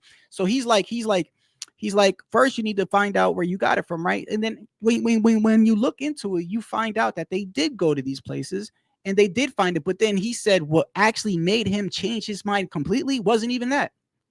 Hair follicle. What made his mind change his mind completely was when Canelo said, take a fucking piece of my hair. Yeah. And he's like, you don't understand, when you take a piece of your hair, like you could find if somebody smoked crack like 3 years ago. So he's like, I tend to believe he's innocent. So when I see the media doing what they're doing, I'm like, okay, well, let's just say, Canelo is sort of like, I got arrested, but I was found not guilty, right? Ryan wasn't there. If you want to look at this like a case, right? Ryan took a hair follicle. He wasn't there. Canelo's found innocent. Fucking Valdez was amphetamine, which is like sort of like what? It's I don't know if you remember, probably not, but there used to be a Xenadrine. It was a popular weight losing drug, or not drug, over the counter supplement. It's like a diuretic. It's like a diuretic type. And what it is, bro, it's bro, it's like taking crack almost. Okay, well, okay. It jitters you know what I mean? And my whole thing is this: if he did it, he was supposed to have it. But then when you take it to account, you look at the snack. How many of them have been found dirty? So you see what I'm saying? That's all I'm saying. It's like I'm looking at it's There's just, so many it's just loopholes. crazy. It's crazy. It's crazy how I look at just how I've seen it. They did it to Bud. Okay, I didn't like it when they were doing it to Bud because I saw the whole community almost turn on Bud, bro, when he was gonna fight Earl. I saw, and it was kind of sad at one point because you had not only channels, you had his own people fucking calling him Uncle Tom and all types of shit. And then they almost tried to sabotage his career. They almost tried to make him look like he's a fraud, like he can't fight and this and that. So I've always liked Bud. I think Bud is a stand-up dude. And I do think Bud got, I believe in Bud's skills. And this is why I'm like, equally as any other person. He's equally as flawed or equally as good. You know what I mean? I'm not gonna. Yeah. Not holding anybody. But my whole point is to say this: like, let's just say, even if you look at Canelo a certain way or whatever, right? To me, they are both Hall of Famers, right? And if you were to just take away all the weight and take away everything else, I could see somebody like, hey, I know most people are gonna be like, yo, Canelo's a way better fighter. Fine, but I could see why people could be like, it's not like one guy's blowing the other guy out the way. So when you throw in the weight, there should be no question, is what I'm saying. There should be no question. This is why I'm confident. I'm like, bruh, even somebody like, and I'm not saying this is, it's probably the wrong example, but that's what Rolly was trying to say. Rolly was like, bruh, like, if you fight and you cut weight, then there's a difference between I'm moving up because my body can't do it no more, versus, oh, let me just move up 2 weight classes and fight that dude. Like, there's a clear-cut difference. One, your body's telling you to do. The other one, you're pushing your body to do. And he's like, oh, that fails almost all the time. Now, mind you, this is Rolly, but this is the same kid that fucking hates Canelo. He hates on him or whatever, and he's a fighter, and I wouldn't take Rolly's opinion on much. But he does cut weight. Yeah, but I mean, I still wouldn't. I gotta take a piss, man. Yeah, I cuts wouldn't. I weight though, wouldn't. is what I mean. He was talking about cutting weight, So Right, right. No, I mean that we know he knows how I to mean, he melt moved down. up from what, Rolly? He's One. now, yeah, he's 147 now. He's fully legit 147, right? Yeah, he's Oh, holding the because Reggie belt. He's right, holding the Reggie belt. because he said he couldn't make 135. He said he got a belt at 140, and then he just knew that he was gonna have issue. Basically, I don't know if he's just No, capping, but no. I don't know if he's just capping, but because Turkey paid him and made him fight. That's it. right, he lost the pit bull, and I don't know if he was just capping, but he made it seem like I was gonna move up to 147 anyway. But I'm thinking maybe it's because of that pit bull ass whooping. No, I think it's because he got paid to do it, bro. Simple as that. Simple as that. But I'm not tripping over diuretics and shit like that. Yeah, or whatever. It's not it's against the rules, and I get it. If the other person doesn't have to use that, but getting in the sauna is cheating. Getting in hot Epsom salt bath, that's cheating. That's not losing weight on your own on a treadmill. You're doing hacks. So it's all the same bullshit. Now, when it comes to anabolic steroids, yeah, it's a definitely unfair advantage in the fucking ring. Weight bullies definitely they're taking advantage of another person. And it's an unfair advantage. But diuretics, yeah, I'm not tripping about that. You know, it has to be clinically proven anabolic steroids, DECA, and shit like that. And what You about know, IVs? IVs Yeah. again, it's against the rule, Didn't right? T.O. Let me ask you this, because before I forget, I think T.O. had an exemption, but he had asthma, right? Yeah. So because I know that taking like an asthma pump is also supposedly prohibited, but unless you have like asthma. And I know he didn't take it every fight. There was only some fights where he felt like he needed a thing. But I know that IVs aren't permitted, are they? And that's where I think, IVs are permitted under medical exemption, but you have to ask permission. okay, so Let's say that's let's say I cut so much weight that I'm sick, and I'm like, bro, I need an IV, and you gotta so tell that them. would kind of be the loophole that somebody, because I was right about to bring up that like Yeah, I've told that I there's told no that way. to Victor I'm Conte sorry, about bro. It Devin don't matter Haney. whether you like Devin or not, bro. Just your body is not capable of just Yeah, doing that constantly and coming in and having. So that's what I told Devin. maybe That's he what I got a told. loophole to take a I know, IV. of course, I'm on record, bro. Yo, Victor Conte blocked me, and I'm not gonna try to get into it because the man is suffering right now. He was diagnosed with prostate cancer, Oh, and he so was. yeah, and so I'm not gonna, I mean, uh, it is what it is. But I know he blocked me because I went through all his loopholes, and that's one of them. Devin, I mean, did Devin Haney use a medical exemption for use IV? You know what I mean? Mhm. And then you could see oh, it's ridiculous. People are asking if you could gain 25 pounds. And bro, it's not even about gaining the weight. It's the benefits of using an IV. It's so much. It's not the same as just drinking water. It's going right to your muscles. You know what I mean? Right through your blood quickly, immediately. And so it's a big difference of using IV than drinking Yeah, water. You know what I mean? So yeah. so many loopholes, man. But Hey, JJ5. Yeah, look, I agree. I look, man. I've always been a fan of. I don't know. I'm not all big with the whole showboating, and I get talking shit and everything before a fight, right? But at the end of the day, people put their lives on the line. So if I see two dudes like, hey man, respect or whatever after the fight, like to me that's good. You know what I mean? Unless they got some really, really bad blood.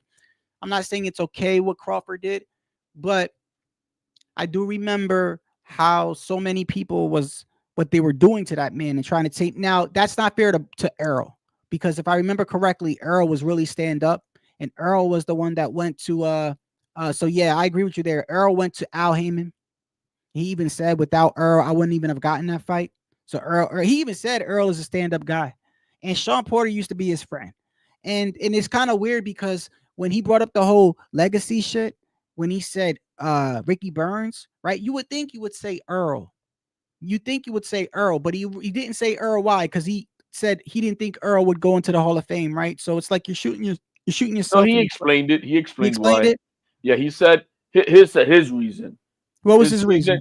Because it was one of the easiest fights for him. Because it was what? One of the easiest fights for him. So he struggled with Ricky Burns? More than he did with Earl. Really? I gotta go back and look at that. I mean, bro, how many ass whooping? Like, I think that was the worst ass whooping he gave anybody in his life. The Earl Spence. Yeah, that was a one-sided fight. You know what I mean? You know, That's his reason. I remember getting mad at Derek James for not stopping that fight, man. But he could have mentioned, look, Earl could have been Was Sean Porter ever unified? no, Sean but Porter was the champion though, right? yeah, but right. Sean Porter was 2 years out of the ring, basically retired, waiting on this fight to happen, to materialize, and get paid. You know what I mean? So he didn't mention Porter because he was already 1 foot out the door. Right. He couldn't say Kell Brook. Right, because he was damaged goods, Right. blah blah blah. It's a shitty look. He's got an excellent accolades of resumes, right? But his name wise, it's a shitty resume. Yes, and I will give you that. But here goes the thing though. Besides Canelo with the 168, you know, I don't have an issue with it because I feel like when you are the face of something, okay, this is how I look at it. I used to really be highly against I used to be one of those stubborn. I still am, by the way. I still am. But I used to be one of those stubborn ass ignorant fans where I disregarded the fact that it's a business, right? Being around you guys all the time and being around content creators, and like I said, you remember when you first met me, I didn't even know how to start a channel. I thought I had to fucking fill out an application or some shit. I had no idea what the fuck I was doing. It was horrible. I literally thought, I'm like, yo, where do I go to apply to get a channel? Like I was that dumb, bro. You reminded me the first time I had internet, bro. Right. The first time I had internet. What's an email? I was a stubborn ass fan, and I'm like, but I've learned what the business is now. You know what I mean? And now I know when you have a name like that, and you are like, you know what I mean, you have the power. You have the power to take certain fights. But the difference is that I don't believe in the whole, well, that's an easy division. That shit I don't believe in. You know, there is no easy division for me. There is no, this is professional boxing. If I just spin around like this, like what do they do? Like spin the bottle. If I just spin the bottle in any fucking weight class, and no matter where it lands, it should not be easy for me in the sport of boxing to just annihilate the whole division. I don't care what division it is. It could be the weakest one. What do you think is a weak division? 160? Other than Janabek, maybe what? I know 154 I consider a bunch of sharks, but there's some weight classes where we might think that, you know, they're not really all that, but even that weight class, it should not be easy for anybody to just walk up in there and just unify and go undisputed, unless it's just one guy. Unless one guy has all the belts, or maybe one guy has 3 belts and one guy got 1. Even that's hard. Like, it's still professional boxing, bro. So I don't partake in that, but I do understand when you say that Crawford has had, you know, when you look at Crawford's resume individually by itself, people could look at it and go, oh, it's not as good. With that being said, Canelo's got some Mayweather-ish symptoms of himself, the way he moves. You know what I mean? Especially in what it's always going to be a black eye as far as the David Benavidez thing goes. One fighter who's not even a Hall of Famer. I know. But so it doesn't. But at the end of the day, where me and you disagree on David is, I believe David has proved himself now to earn that. But he's not in the same weight class. That's he had a point to earn it. But I know how he moved, and he moved like a bitch by going up to 175 2 weeks before he was going to be mandated by the WBC. He could have done the same thing as Skull. Skull had them strip Canelo, and guess what? He had to then circle around back to fight Skull because he needed that belt for the Crawford fight. Had Benavidez done the same, guess what? He probably would have been in Skull's position. You see what I'm saying? So I don't have no pity for that man. But outside of that, you could look at other names, bro. Did Benavidez attempt to fight Bivol and Better Beaver? No, he did, right? No, what they did is the what belt does he have? The WBC? Yeah, he has the WBC belt. So he just gets to 175, Now, mind you, Benavidez at 168 was in mandatory position. Doesn't mean ordered. That's different. But he was in mandatory position for almost 2 years without the WBC ordering it. They were going to order it last year in March, finally. But then Benavidez decided to go to 175. He goes up to 175 last year, and in a matter of less than a year, he's able to get Bivol stripped of a belt because he was in mandatory position to fight. I mean, they ordered the fight for him to fight Bivol when Bivol already had a 3-fight deal contract with Better Beef. That was that was signed up for it to be a trilogy. And so the WBC I don't know how I feel. Okay, I hear what you're saying, but like I look at it like this. So he already had he is undisputed. He already has a contract to fight Better Beef again. The WBC tried to push David Benavidez on him, right? And you're saying that he decided to just drop the belt and go ahead. Is he having a fight with Better Beef or no? He's fighting Better Beef in So then I agree with that then. Okay, so as long as he's having that third fight with Better Beef, then I agree with it. But if he's not having a third fight with Better Beef, then he ducked David Benavidez. I bet you he won't fight neither one of those guys. After whatever fight they have, I think David will. Benavidez ain't gonna fight neither one of those. You think he's not gonna fight Better Beef? Oh, nope. Okay. Because let me ask you. I'm gonna tell you why that kind of like might not make where I don't understand it. Because so you're saying that David moves up to 175 right after he found out, or right before he knew he was gonna be 168 mandatory for Canelo, right? He moves up to 175, right?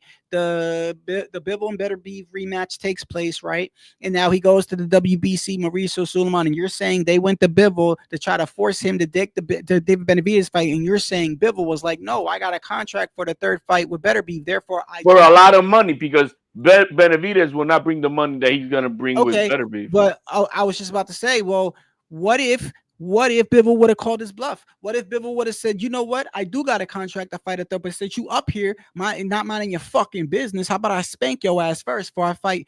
No, Better Beef. What if he would have called his bluff? You're saying David wouldn't have I would. What would David done? He would have moved back down to 168? No, nothing. I'm just saying that would be very stupid to do. You're not going to risk $20 million for some fucking $5 million fight. So you're saying this was basically they knew. Right. They knew Bivol wasn't gonna fight. I don't know, man. You're not gonna turn down $20 million.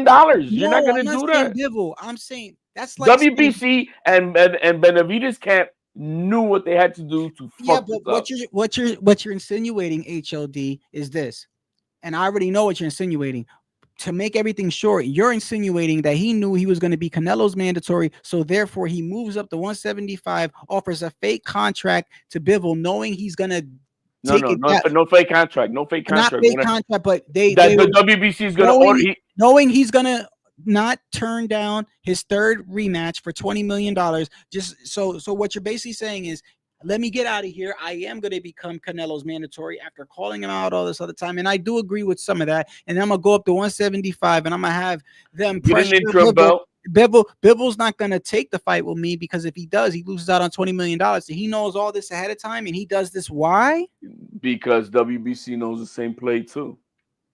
No, I'm saying, but he does this. Why? So you're saying he doesn't want the Canelo fight? Because what's going to happen next? I don't believe that with David. What's going to happen next with Benavidez is he's going to move up to cruiserweight and fight Zurdo. That's what's going to happen.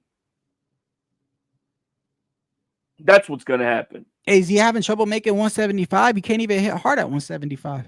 He's going to move it to fight Zurdo. That is the move. And we also saw how Zurdo looked. Zurdo didn't look spectacular last week. He looked the guy he fought was a pretty good 6 round. No, it was a good bout, but I think Benavidez sees that he has a lot better chance beating Zurdo than beating Better Beef or Bivol. I tell you that. He ain't on those guys' levels. I'm sorry, he's not. So let me ask this: does anybody know about the testing with any of these fights? Because like I said, I saw the post, right? And this is where what post are you talking about, so I could be on the same page as you. So I gotta find it when I gotta go back to when about who though? About who? Maybe I know. The snack thing where people in I don't know if Snack released a statement, but it's not like it's breaking news. We know Bud's in Snack, but it was the statement that was made was like, we believe the snack program will be beneficial in Bud being able to keep his speed and keep his power. And the supplements, like the word supplements was used, and we already know he's in snacks. So yeah, well, you know what Bomac word was? What did he say? Let me look it up here real quick because I clipped it. Oh, you clipped it? That's good. Let me see. Let me see if I could. Yeah. Take your time. And look through it because I gotta find. Let me see the thing real quick. There's a funny word that he used, and I was like, "What you say?" And this is where it tells me I know that they got shit that nobody else knows about, man. Because when you're in snack programs, one thing about supplements, it's another when you're dealing with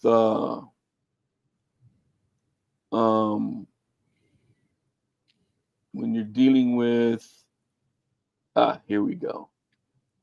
Here, I'll probably send it to you. All right. Okay, let me see. Let me first send it to you. Let me see here. Copy there. Where I copy it? Copy it there. Let me send it to you on.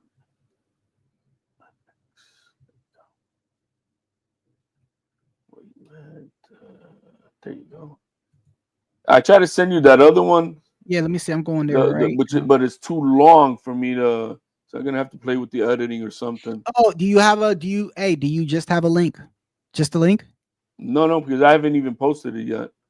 Oh, okay. Can you hit? Is it on a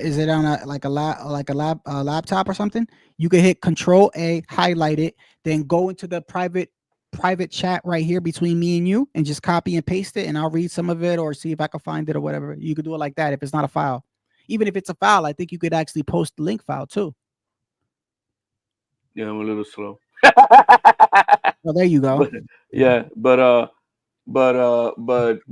talking about the one about the Devin Haney one, so that you can stop saying that. Oh man, credit for him taking the fight. No, they had no choice but to take the fight. I believe I said they had no choice to take the fight. Yeah, but you don't know why. Did you get the? I sent it to you on it. This is with Bomac, right? Okay, Yeah. hold on. Now it's got no music, just to make sure, right? No, man. You know it's no. I just gotta make sure, man, because YouTube be bugging with me, bro. Oh, just in case to cover my tracks. It's been working so far. I don't know if it's actually working, but just in case. Copyright disclaimer under Section 107 of the Copyright Act 1976. Allowance is made for fair use for purposes such as criticism, comment, news reporting, scholarship, and research. Fair use is a use permitted by copyright statute that might otherwise be infringing. Non-profit, educational, or personal use tips the balance in favor of fair use. Okay. Next time you do that, take down the comments so you can see everything else being said. Oh, yeah, because they are petty like that. My bad. It's only 10 seconds, y'all. Copyright disclaimer under Section 107 of the Copyright Act 1976. Allowance is made for fair use for purposes such as criticism, comment, news reporting, scholarship, and research. Fair use is a use permitted by copyright statute that might otherwise be infringing. Non-profit, educational, or personal use tips the balance in favor of fair use. Okay, there you go. It's on the screen. All right, here we go.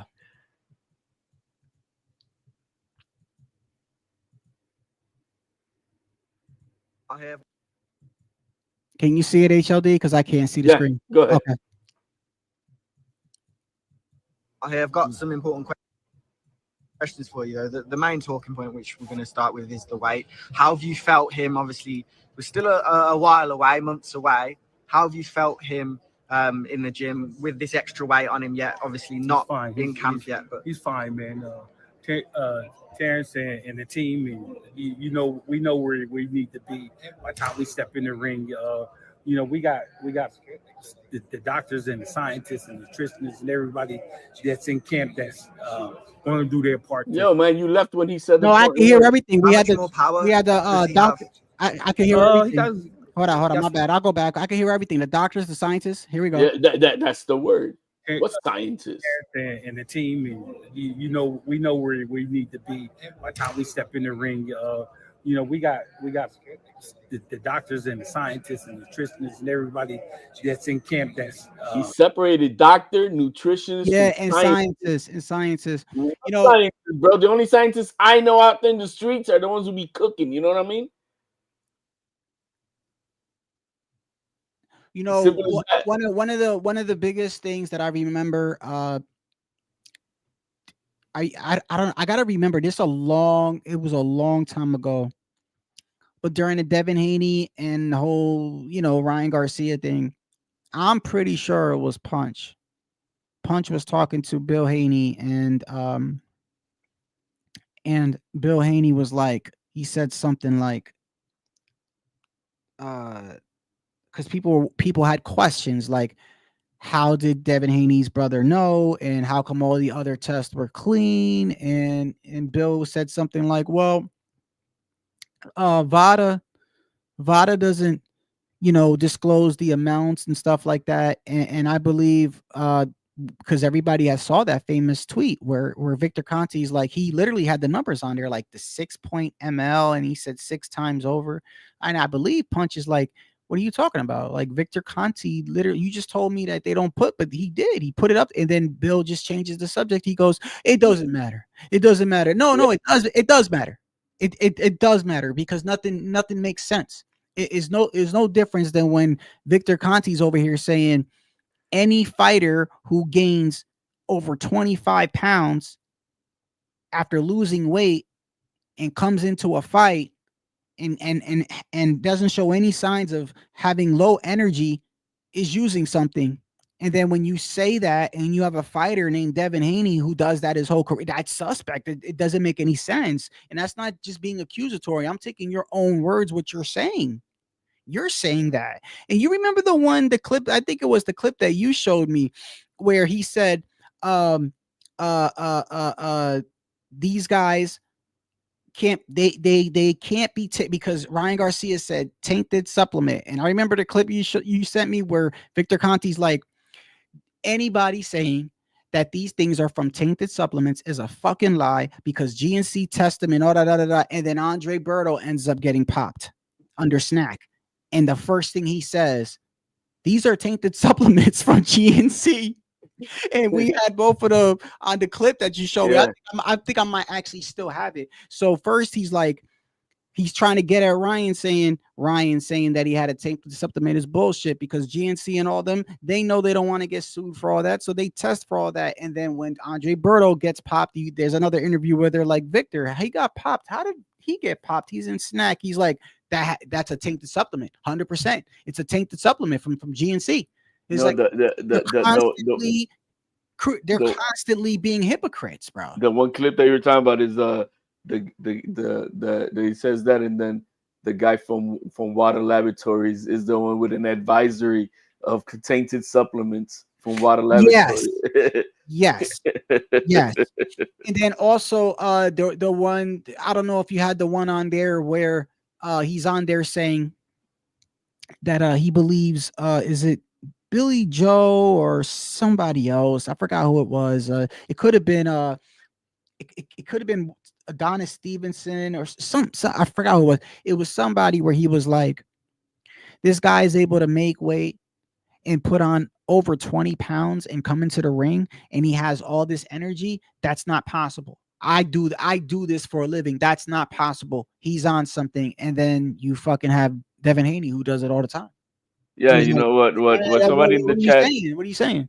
What someone in the chat was trying to say. Devin is my favorite. So it's not about me like not liking Devin. I'm just taking this guy's own words. And then the crazy thing is that so many people use, like I said, I don't trust them, but so many people use this man as their law to crucify other people. Well, if you do that, that's fine. But then if you got to take the man's word, then you got to take the man's word when he himself said, Canelo is cleared. I have a similar fighter who had clenbuterol. We did similar testing. And yes, I think he said up to 45% of Mexican meat is tainted, that they literally put it into cattle. And everybody was saying it's bullshit and this and that. And then he even says in the same paragraph, and let's just go a step further. The man gave a sample of his hair. And for anybody that knows about hair samples, that shit could tell me if you took cocaine 3 years ago. So he's like, in my book, Canelo's clear. So when he said that, if he's the front runner for saying that, that means Canelo was through consumption, right? And then you look at Ryan Garcia, he was with Derek James, I believe. He was with Derek James, right?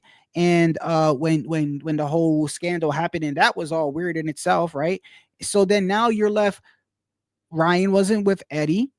Canelo was found to be not innocent. fucking Neri wasn't with him either. So the only ones that really were, I believe, is Oscar Valdez for Fetterman, and then you got Jaime. Well, if you go, okay, well, that's all I need is 2 fighters right there. Okay, well, if that's all you need, then what about the 7, 8 athletes under Snack for the same thing?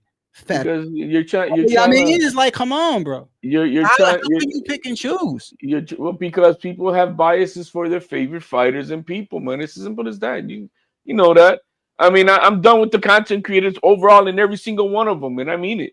They just flip flop. They'll do their shit. They'll shit at the one moment he's best friend, the next moment they're he's shitting on him and whatever. I'm done with all this shit. Fuck all these content creators. They will do anything that's gonna push content, that's gonna keep them relevant and make them look good at whatever all costs. Simple as that. I just want a fair fight. I don't have a dog in the race. Like I think I told you before. Like I like Bud. I know some people don't like Bud. I like Bud. I may not agree with a lot of things that he does, but in the ring, I don't think he's got a boring style. Like I said, I just saw the Madrimov fight again, and like I said, I stand by it. I do think he edged it out, and I kept seeing he kept catching him with the same punch, and it was when Madrimov was feinting and coming in, he was circling to the left and throwing a check left hook, and he caught, and it was smooth. It was a check left hook, duck, and get out the way and circle. And he kept doing that. I still kept finding that fight. What the fuck did Bud do in the first 5 rounds to win any one of them against the champion? I don't know what he did. I didn't see the whole fight. I'm not gonna lie. I saw the last 5 rounds. So when I look at that fight, I'm like, he didn't do shit in the first 5 rounds versus the champion to win any of them. So you don't agree. You don't. Yeah, I agree. He's the champion, but you don't agree like Madrimov for. I mean, and this is kind of unfair. You know where I wish boxing would take it back to HOD. I wish it was to where the belts actually mean something, because if a person's going to be an A side, okay, there are exceptions. Okay, I get it. Canelo is an exception. Tank, he's an exception. Exception for what? Exception for as if let's say I have 2 belts and you don't have any, but in the negotiations you're getting more money than me because you draw more people, like a Ryan Garcia. Yeah, there's A-side stuff. Yeah, I get it. I mean, okay, right. So I get that. Like if you're a Ryan Garcia, if you're a Tank, or if you're Canelo, right? And I get that part, but I still think the belt should mean something. The belt should be, he has a belt, he earned it, therefore he is the A side. He gets to, not in an unfair advantage where sometimes it's divided. Parts of the A side is divided. Maybe one guy gets more money, but still the A side gets introduced last. Stuff like that. It's like so they're making it seem like, okay, so the money wise, Canelo would be technically the A side in the Crawford thing, right? But he is the A side in this fight. Period. Okay, so Canelo is the A side, right? But if you look, okay, you said you agree with the things that I was saying. Do you agree with the fact that I do not believe that Turkey is looking for a direct cash investment on the pay-per-views? It's more of like for the future, because if he did, he would have promoted the May 2nd card. He would have, you know what I mean? Like they were I remember we were talking about it. The money it must have took to shut down New York City with those permits is insane. This is all about branding Riyadh season. Riyadh season, right? Okay, so if Canelo is signed to Turk for the rest of his fights, how many fights he said he got left? 3, 4? Canelo? Like Tank, right? Like, yeah, like 3 or 4, right? Canelo said it himself. He's gonna end up retiring with Turkey. So that means he's filled up with them for 2 years. And that's why I brought that up on purpose, because people were like, well, come on, Shadow, like he's with Turkey. Like, why would that? Because whereas if it was Bob Arum, if it was Eddie Hearn, if it was anybody else, I could see them like, yo, that's my commodity. That's my cash guy. Like, I got him for the next 2 years. I'm not going to let anything fuck with it. But when you have somebody who has enough money and a vision that goes beyond just this fight, Like, bro, like I got TKO, I got Dana White, I got the UFC, I already got all these motherfuckers coming to Riyadh. I can shut down New York City if I want. Yeah, you think I care about this a few fights with Canelo? Like, I feel like his relationship as far as liking Bud goes beyond that, because Bud came out and said that Turkey didn't want the Canelo fight, that he talked them into it. Imagine you having the ability to talk somebody with billions of dollars to, regardless whether it's about the principle, right? And so you're able to talk this man into giving you this fight. I feel like if the judges were going to be swayed to anybody, it would be for Turkey and Bud. And then you throw in the reason why I did this live is because all I'm saying is this. If you take away the weight and you take away everything, I can understand why people could still say Canelo is still a better fighter. I get it. I get it. If you want to put at the resume, you want to look at everything, fine.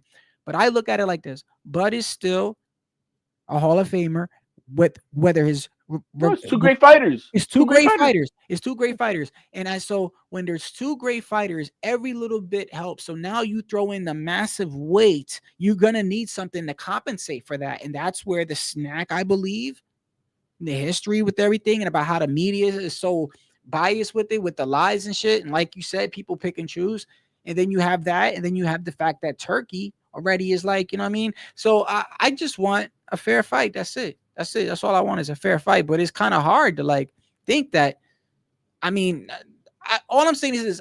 I don't expect Bud to come in at 168 looking like a fucking fighting with the same speed and strength. Right? Nope. He's got to be depleted in something. I don't care if he's training 15 he's gonna start okay, but I think his body's gonna wear down towards the end. It's just going to. His body's not built yet to withstand the new weight, to provide the oxygen levels that his VO max is gonna be shot down. His what? His VO max. What is that? That's the amount of oxygen your body can digest into the red blood cells. So he's not gonna be able to do that so quick. It's just not. He's not gonna be able to do that. And that's why they use EPO. EPO is what like Lance Armstrong was using, and what that does is TJ Gillisaw. Right, all these guys, because it gives them stamina beyond anything else that you can keep on. You're able to absorb oxygen into your red blood cells at a longer continuous state, and so you don't get tired.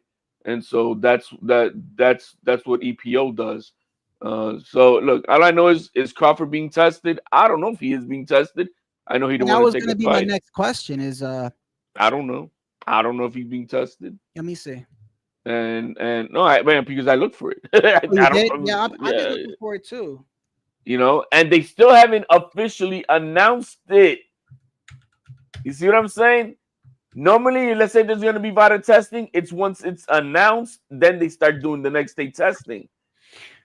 And well, that actually only reinforces another thing, that he's building the future for the Riyadh thing. Because if you were really all about making $1, right? If you was all about making $1 off the specific fight, just like the May 2nd, you would have been announced where it's at to give people time to get some money back in the game. It gives Bud an advantage. If he's being dirty, it gives him an advantage. It gives any one of them an advantage. Because VADA testing does not start until the day that it's been signed to start. See, so the longer you go without announcing it officially signed, we can't tell you what it, the longer it's going to be for. So once it's official. See, remember the Ryan Garcia? They announced it in New York, and in New York they were getting. And that's when they took that video. He was saying the IV and shit, but that was out of in competition time, so that it didn't mean shit. But so if Canelo, we've never seen Canelo get hurt, right? Really, except for the Miguel Cotto's brother. And do you think that Triple G stunned him a couple times? Maybe. I don't think visibly. I don't think visibly. No, I saw him like boom, and then like, yeah, baby, that was a good one, but it's okay. So right. So now imagine he steps in there with Bud, and Bud's piecing him up, and Bud knocks him out. You're telling me people are just gonna be like, I want them to explode. I want to see those exploding gloves. I want to see everything. I keep forgetting that happened with him. Mm-hmm. It was both, right? Yeah, both gloves. I've never seen such a thing in my fucking life. Now you know who somebody said something earlier. They said a similar question. They showed Tank knocking out Frank Martin. Oh, what y'all gonna say? What y'all gonna say when Tank does this to Lamont? Yeah, to Lamont Roach. Yeah. And let me see what it was. Oh, what y'all gonna say if Tank wins the rematch like this? And they're showing a clip of Frank Martin. And I'm gonna say loaded egg weights. Lamont Roach already ate those shots in the first encounter. Oh, wait a second. That's a little bit too far, don't you think? Just because okay, hold on, I'm gonna give an example. Manny Pacquiao and Marquez fought plenty of times. Steroids. Marquez on steroids, bro.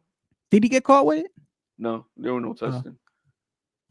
Bro, look at his body, bro. I mean, because he takes his punch. All I'm saying is, like, I get it. I mean, you could they both were probably. You could go through the whole fight, and you know, I think about, you know, punches being landed at the right time. You know what I mean? Especially when we're talking about Tank. We never said it doesn't matter at the right time. Well, no. Tank, bro, I'm talking about Tank. I am talking about Tank. Yeah, well, Tank lands, he knocks you out, right? If Tank knocks out Lamont Roach, I'm not gonna be like, oh, he's got loaded gloves. Not me, at least. I'm gonna be like, all right, yeah, he did catch. He did. First off, Lamont Roach had exceptional defense in that first fight. He got hit, bro. He got hit, but he had great defense too. He was rolling a lot of those shots too. He was rolling for those shots, but he got hit flush. There were others where he got hit flush. Yes, he did. And he couldn't do shit. But guess who landed on who flush and was doing the bachata? That was Tank. I've seen Tevin Farmer prior to this get hit with flush shots, and he got clipped in the first round. It was, you know, it just happens. You know what I mean?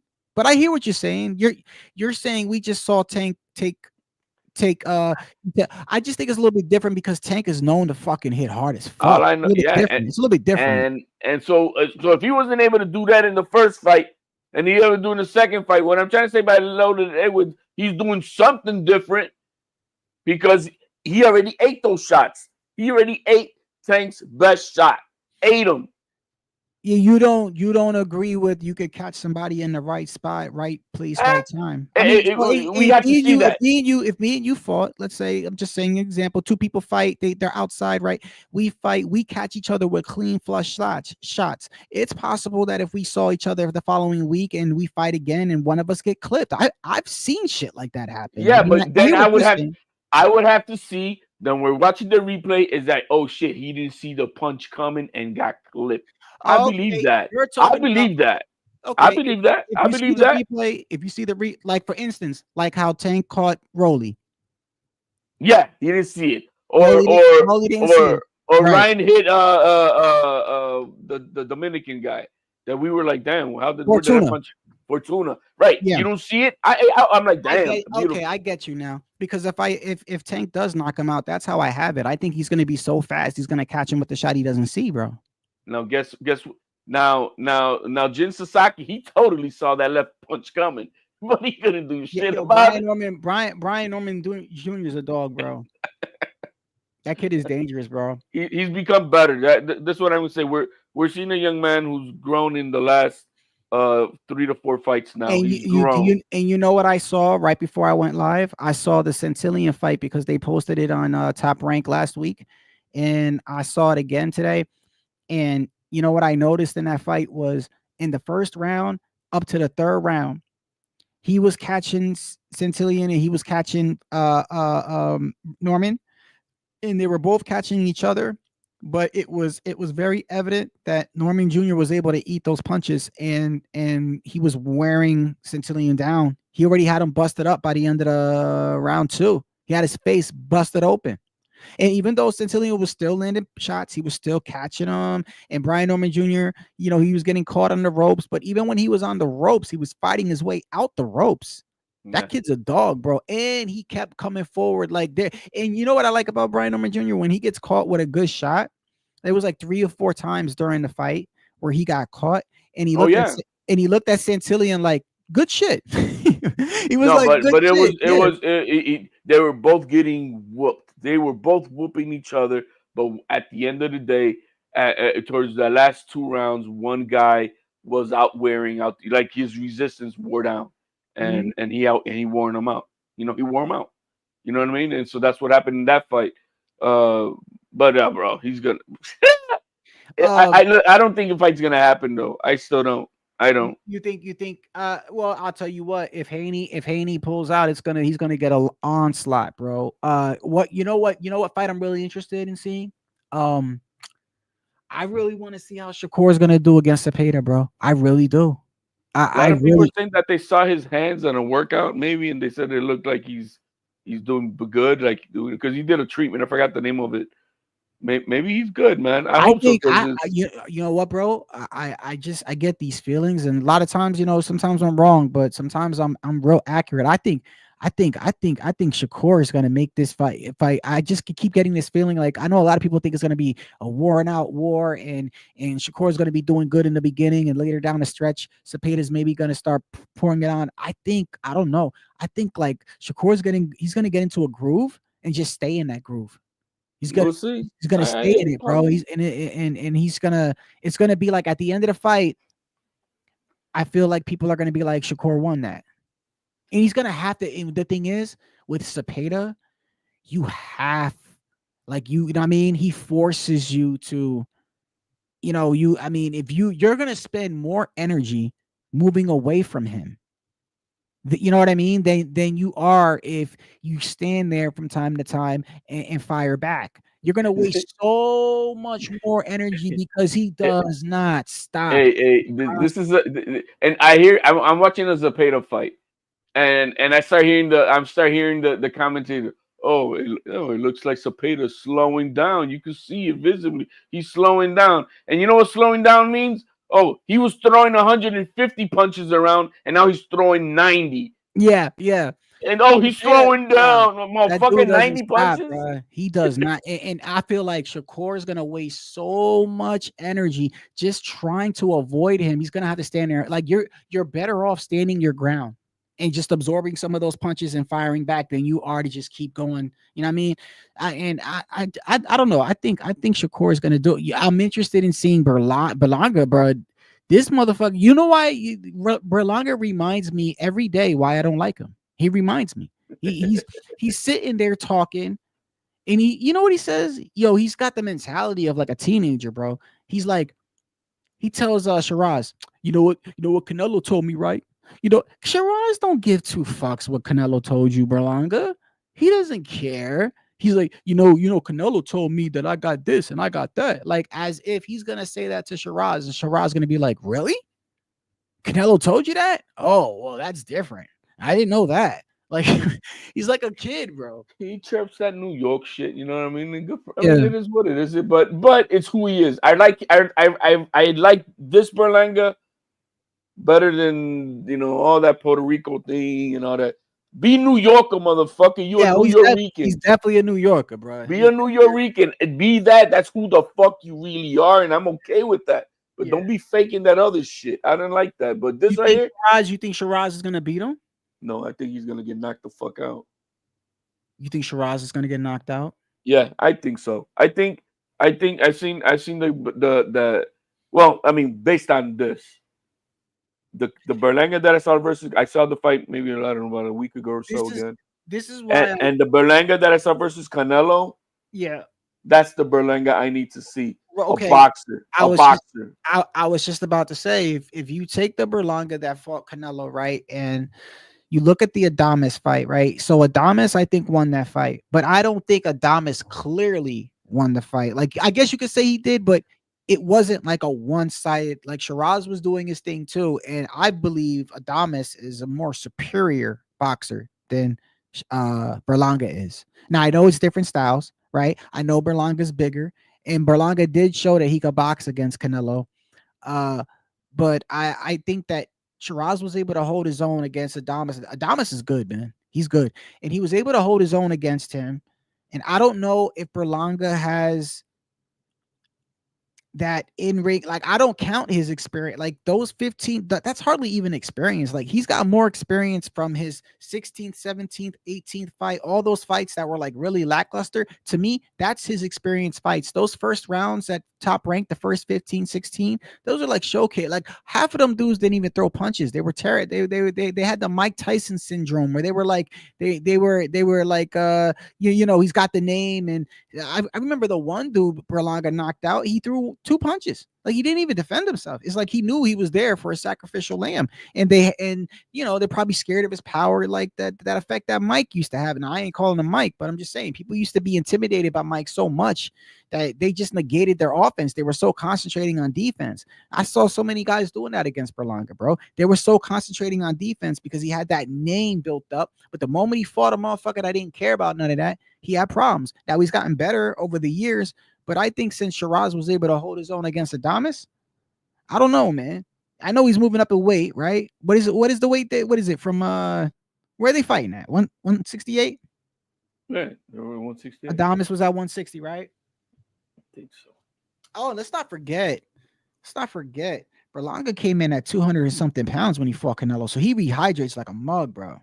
That's what I'm saying. So everybody, Canelo hasn't knocked anybody out. He's dropped everybody who were 200 pounds. This 5'7" dude is dropping 200 pounders. Yeah, he didn't knock him out, but fuck, he beat the living shit out of him. You know, that's what I'm saying. I have no,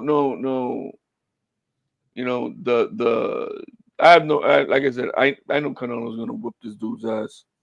He's gonna whoop his ass bad, and I hope he does it inside of 5. I just want, as long as it's no shenanigans, bro. I don't got a dog in the race. Oh yeah. That's for any fight. We don't want to see no shenanigans. Yeah, I don't, even if it, like, I wouldn't want to see it with Canelo. Like I wouldn't want, the last thing I want to see is Canelo and Bud fight, and I feel like Bud outboxes him, and then the judges give it to Canelo. I don't want to see that shit. Like right, either way, we don't. Right. You know how we are. Like it's just like with the Bivol shit. If they would have gave it to Canelo, fuck that. Yeah, they were trying to do that. One of the judges. They were.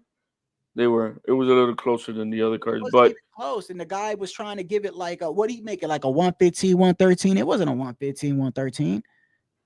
And they, but what was the recent fight that we saw? Was it this past week?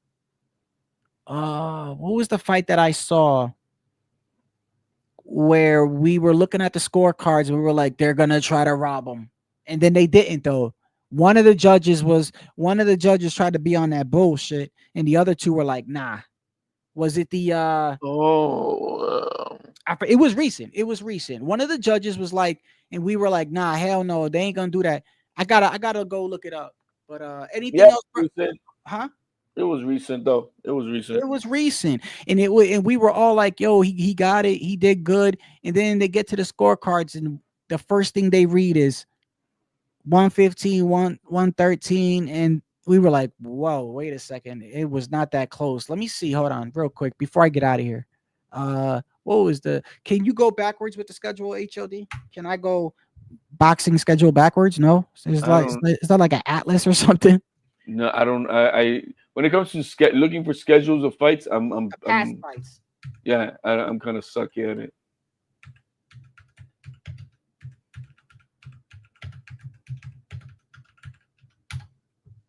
You know what's odd? Here we go. Go ahead. Huh? What's odd is Boots has not vacated his belts yet. He still hasn't? No. Okay, here we are. Okay. It's with the I got it right here actually. You can go back in time. And where? What page? Shit, I'm gonna show the screen. I forgot. It's boxing scene, not boxing voice. What the hell am I talking about? Boxing scene. Yeah. Hold on. Yeah, I went to right here. What is this? Box Live. I put in boxing fights past, and I put boxing schedule past fights on my chat. I use Chat GBT for everything now. It's a damn shame. AI is running my life. It is, bro. I just be asking it. It be helping me out too, bro. It be coming up with the answer real quick. It even I asked it about Dorticos grabbing his crotch, and it actually gave me a smart I, answer. I, It was like you got to tell me how he was grabbing his crotch. I've been at a couple of times and I end up fighting with the piece of shit giving me wrong information and shit. Because all it does, what I notice, what it does is just it seems like all it does is does the Google search for you and it gives you an answer of what's popular on the internet and not what it is. And I know, motherfucker. Actually, that was the old chat. That was the first version. So the supposedly this is what they're saying with the new version. So the old version used to gather any data that's available and then put the most popular answer up there. Then with the new updates, they have the version now collects it gets all the information and then it goes through a second process where it actually fizzles out what is most likely the correct answer based off facts. I forgot. It's with the new update. All I'm not saying is I need it to process, motherfucker, because I don't. Maybe you need to update your shit. No, man. Where is it at?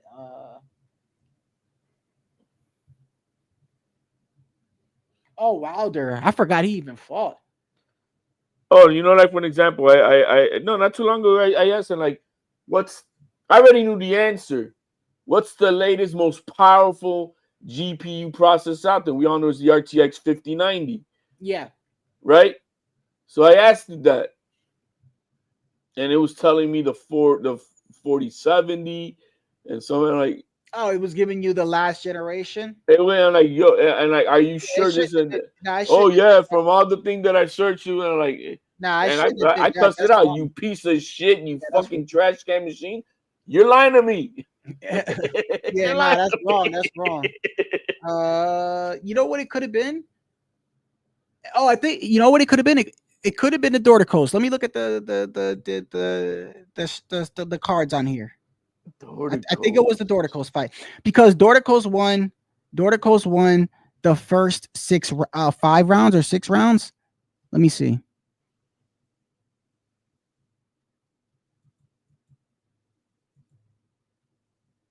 Yeah, it could have been Dorticos. It could have been a Dorticos fight. I didn't see that fight. I saw the Schofield fight on X and on YouTube after they replayed it, but Dorticos. And then I saw someone streaming on YouTube the Paul and Chavez Jr. fight, bro. And I saw like the last round of that. Bro, they had like 30,000 people watching that fucking fight. Nobody wants to watch it? Man, that fight was fixed, bro. Either Chavez is really trash or that fight was fixed, bro. He's trash. You think it's just that? He's trash, bro. I do know for a fact that Jake Paul looked at that ref at round 8 or round 9 and gave him a double take, like, what are you doing? And it was when he was out of breath. And the ref just came in and said something to Chavez Jr. Chavez Jr. was like, what are you doing? What are you doing? Hey, man, I need a breather, bro. Yeah, it was like that. It was like, I need a breather, man. Can I go to the corner to my coach real quick? It was like a look, like, do your job. Like, you know what you got to do. There's a lot of signs like that in a lot of boxing matches where I seen even the fighters like, okay, man, I'm going to put my head here, knock me out. But I don't believe in all those sports, bro. People get paid. No, it wasn't this fight because 2 judges had it 115, 115, 112, and one of them had it 117, 110. Okay, no, it was a different fight. There was a fight where the guy clearly won, and it should have been like a 117, 110, but they actually had it like 115, 113. And I remember and I was like, what? But then the other 2 judges were like, nah, you ain't doing that, bro. I remember what you're saying. I can't even remember which fight it was, but it was recent. Yeah, it was recent. And I was like, bro, they're about to rob this kid, bro. Yeah, I mean, I remember. I do remember how about that one. Yeah, I said the same thing too. And that's the so like that like if Canelo gets outboxed, bro, like it is what it is, bro. I want the right man to win, but what I feel like, you know, it'll be like I don't know, and if I'm wrong, I'm wrong, but I feel like it's gonna go like something like Crawford might win like 4 rounds, and then Canelo wins the other, but they somehow make it that Crawford one. So I don't know. I keep getting this bad feeling like something not right is going on. What in the if we get a background. And I hope fucking- I'm wrong. I hope I'm wrong. What if we get a draw? I said that too the other day. I said, what if they make it a draw? And it's not a draw. I'm gonna put some money on the draw. Yeah. But I anyway, think man, so. is there anything you want to say before we get out of here, bro? I appreciate you for swinging by. Yeah, man. You know, if yeah, I do want to say if a man doesn't know how to change a tire, is he a worthless man? Say that again. If a man doesn't know how to change a tire, is he a worthless man? Maybe when it comes to changing the tire, maybe. So does Now, that mean? I mean, do you does mean that- worthless as in life? No. No. I'm just saying. If I mean, because there's like context. Like, what if there's a man that knows how to do everything else, but just can't change a fucking tire? nah, man, you got to do something. In other words, you got to know how to do shit. But the same thing goes for a woman. If she doesn't know how to cook a meal from scratch, she's worthless.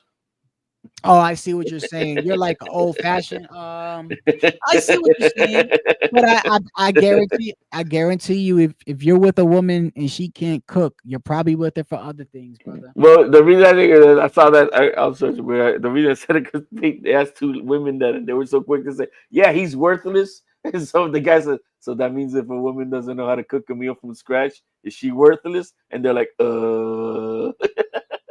I'm like, yeah, they were quick to call a man worthless when they say. Is it from one of those? It was good, LT. Is it from one of those like those? I be seeing them shows on social media and shit. No, it's those guys that go around just asking questions to people on the street when they're drunk just or real something. quick. Do you think that 100 men will take a bear? I think that's a stupid question. I think 100 men will take a bear. 100. Well, not if we're talking about a Kodiak grizzly bear. No. You think a Kodiak grizzly bear would take 100 men? Yes. I don't know. I don't have to see it. A bear is the most devastating, most fiercest mammal on the planet. Okay. Ain't nothing gonna stop that motherfucker, bro. That motherfucker can run almost 40 miles an hour. Cock diesel men from the gym, prison type of ex-convict working out. Bro, like he's gonna slash through everybody, bro. He's gonna slash through everybody. That's all yeah, it's different than that of a gorilla, because you've never really seen a gorilla go, like they say, ape shit. They're not like chimpanzees. Chimpanzees, bro, they form gangs and go hunt other chimpanzees and shit. Hey, but gorillas, they're not like that. Make sure you check your ex, bro. Because I'm gonna go live. So this was like, I'm gonna do another live this week, but I'm gonna probably go into more detail because I didn't show any slides. Because look, man, I want to make it clear, like, I'm not just saying shit just because I feel I could care less who wins this fight, but I do feel like, bro, like the YouTube boxing community, or just YouTube itself, it ain't just boxing, bro. It's YouTube. It's the media. Anything in media, in journalism. You're using OBS, right? With this shit. There's a lot. There's just a lot. It's like, look, I get it. If you want to say that Canelo's camp is dirty, I could see why. If you see, perception is reality, man. But in context, two fighters wasn't even with them, and one was found innocent. And if you're gonna say that that's dirty, then you gotta say Snack is dirty, because you got 7 athletes that's been 7, 8, or 9. It's easier for the retards to just put, match the color with the color, and not even that's what it is. Hold on, but that's a different shade of yellow, motherfucker. It's not the same yellow. Oh, but it's yellow. And that's what happens. Perception becomes reality. But when you break it down, that's what I always tell you. Critical thinking. Critical thinking makes you. That's right there. What you're doing. Hold on, but this guy's not with this guy. So what does? Am I critical thinking? I could care less about the race. You could be Puerto Rican, bro. If you gain 30 pounds and then the next day you come in and you lose everything and you don't look like you lose a step, I'm gonna be like, bro, I think he's on something, bro. You know what I mean? I don't give a fuck about that. It's just and look, I get it, bro. Like I understand why certain people do it, but what I don't understand is, like, I've always been big on context in my life, because when somebody just says something to you and you take it at face value, I mean, a lot of things can sound bad. A lot of things can sound bad if you don't know the context. If I say, yeah, I stole something, you imagine the things that come through your mind. Damn, Shadow's a thief. What did you steal? A fucking, well, what if you found out that, you know what I mean? What if I'm the rare occasions where, what if it was a rare ass scenario, which could be the truth that I had no money and I had to feed my son. I don't know. You know what I mean? Like, you don't know the context, right? But all you know is I stole. And that's all they see is Dirty. He trained with Eddie Reynoso at one point. Like, that's not how that works. Like, was he with them at the time? And what was the outcome of that? Right. Because if you're going to do that, like I said, there's more athletes under Snack that's been caught. So that doesn't make any sense. And then if you're going to use the guy from Snack as your authority and law, that guy is the main front runner that said Canelo's innocent. So that doesn't make any sense. That's why it trips me out with people when he start. Right now, the whole thing is that, oh man, I get credit. I give a lot of credit to Devin Haney for taking this fight. And that, bro. He didn't take it. He was. My credit is specified though. And you know what? I'm glad you brought that up. Let me say this, and I know you got something to say about that, but let me break this down why. And I made it clear when I started my live.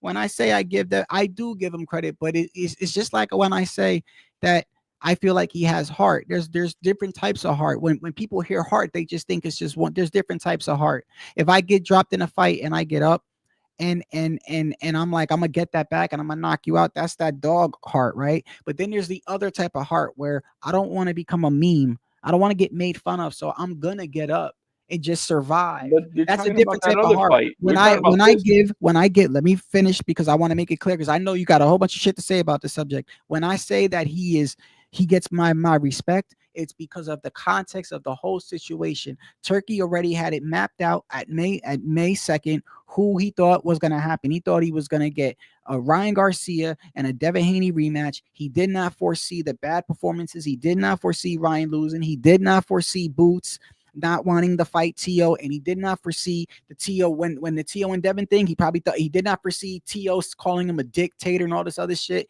And then finally Devin's like, I'm here, right? Devin's got no choice but to take this fight because he's put himself in such a hole, in my opinion, right? He's gotta redeem himself. And so now he's left with Boots went up.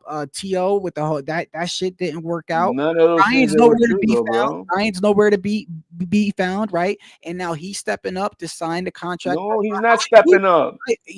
Listen, you could say he did. He did step up. He did sign it. Okay, that's the end of the story. Now, if he backs out, that is different. HOD. He had no choice but to sign it because they cut themselves with their pants down. Everyone has a choice in life.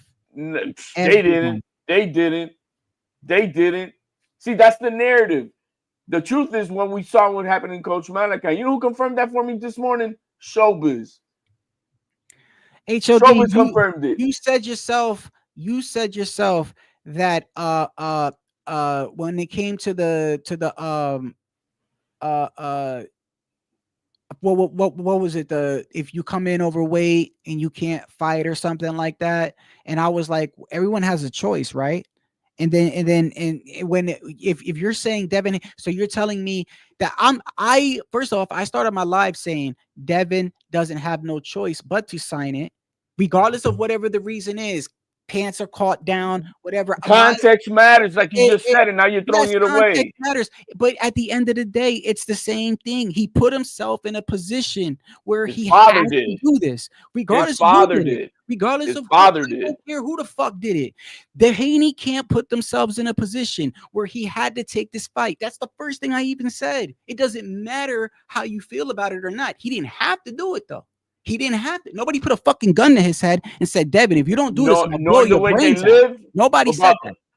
Knowing the way Bill Haney is, wanting to save face for everything, yeah, he had none because he didn't want to look like a bitch. That is up there with that. That is up there with yeah.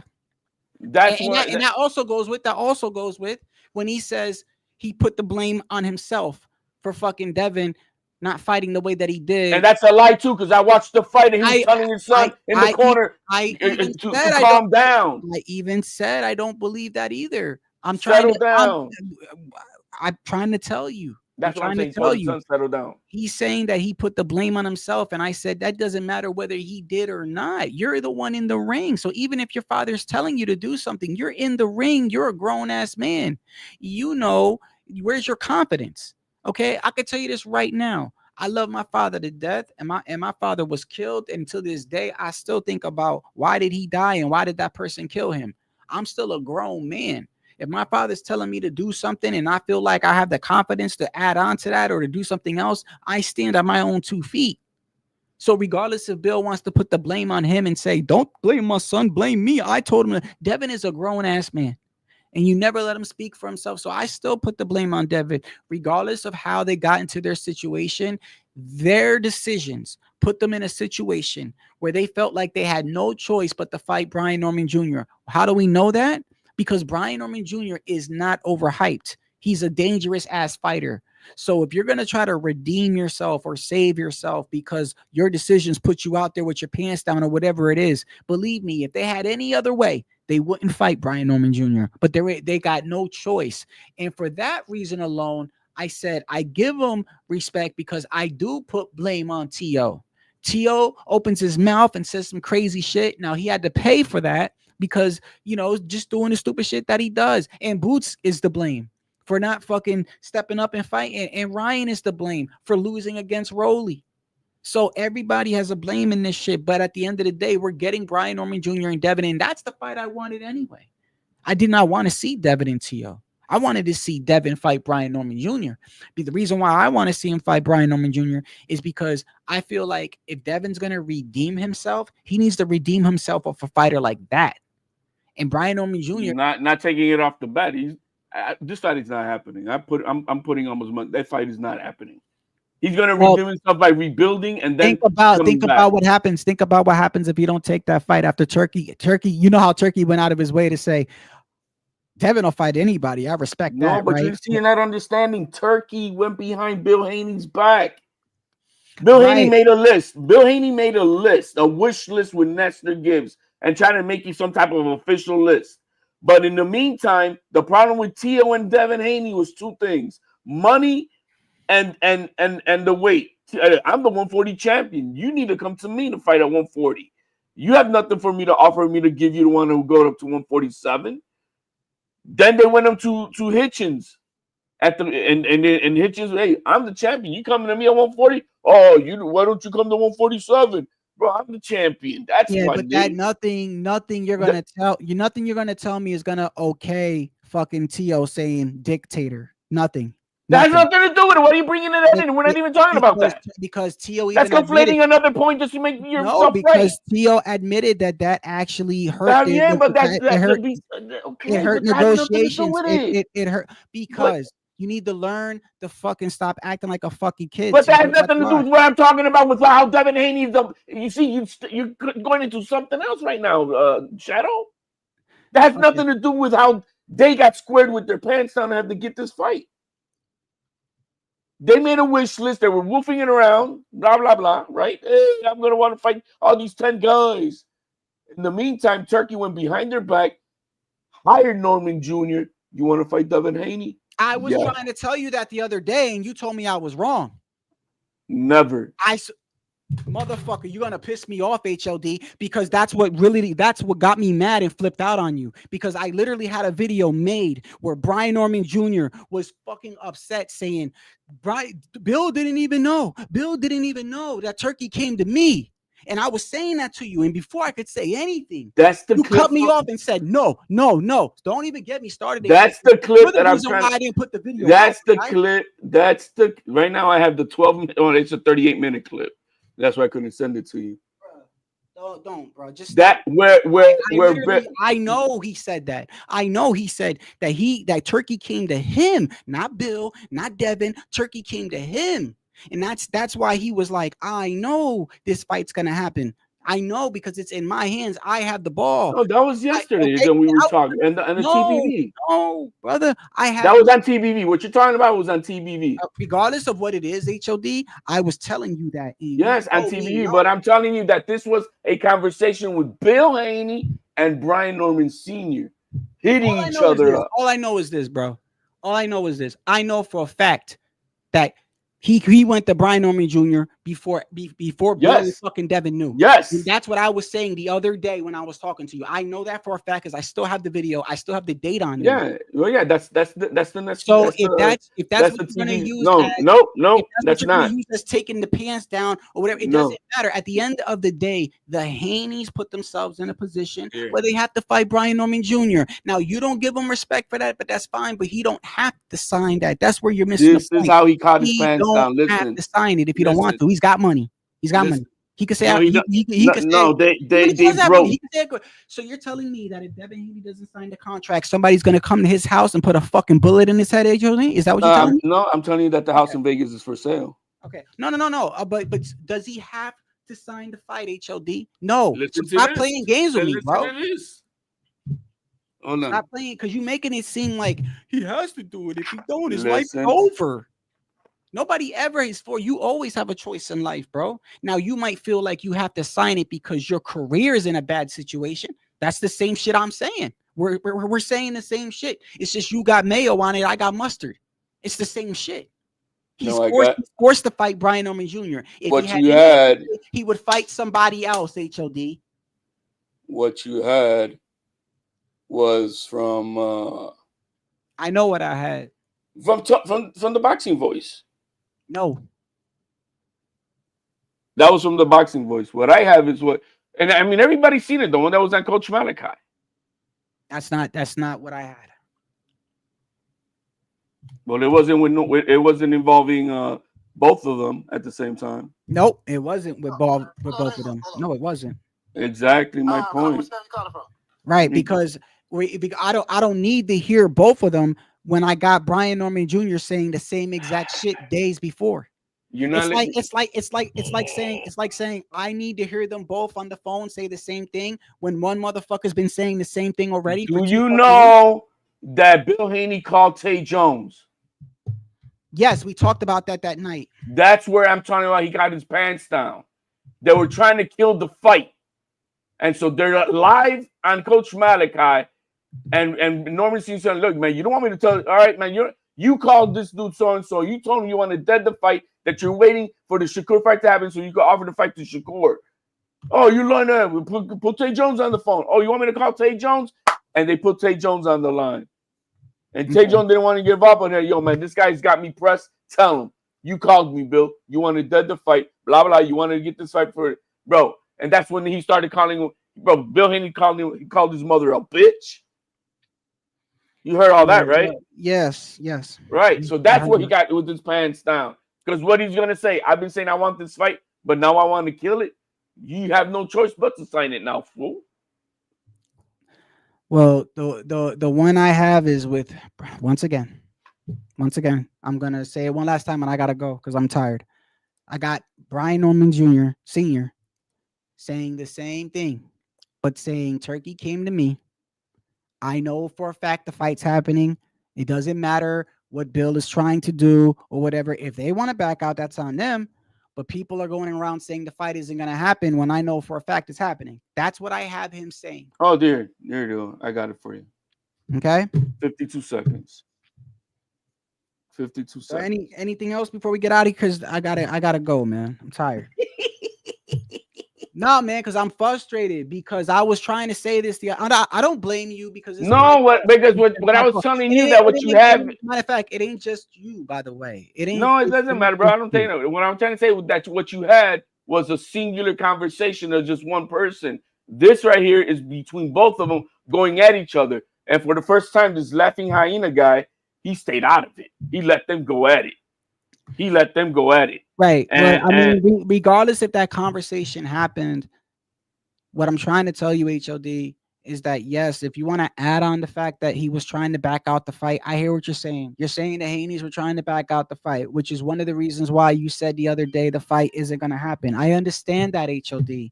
You are still ignoring the fact that I knew before all this shit happened what Brian Norman Sr. kept saying. And he kept saying is the fight is going to happen.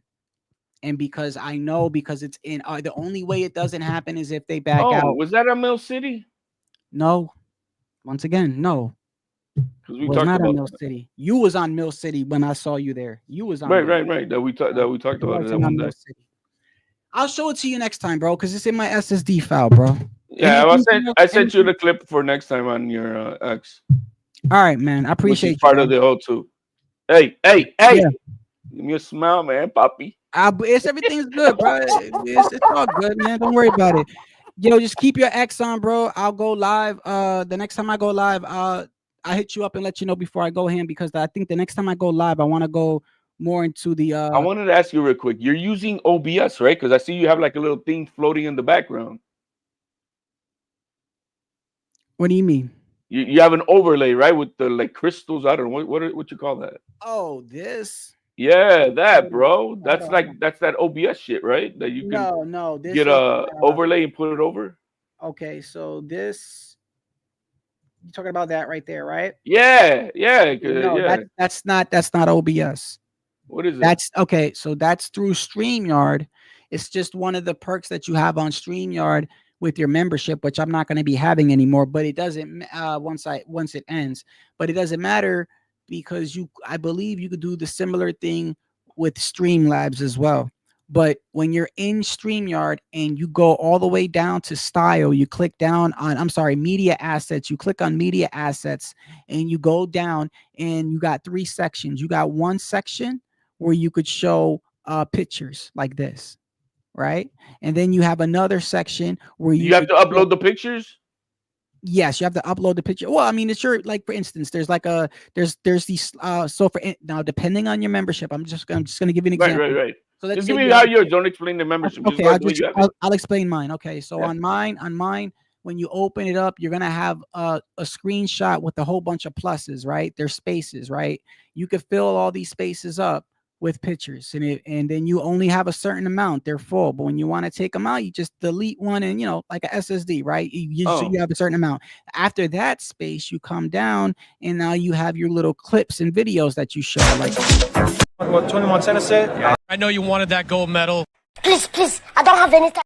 that. Okay, so then you have another That section. makes it smooth. So now you have another section of the where you can upload small clips. The only thing with those clips is that those clips, you can't interrupt them. Like, once I press play, it got to keep playing. And then then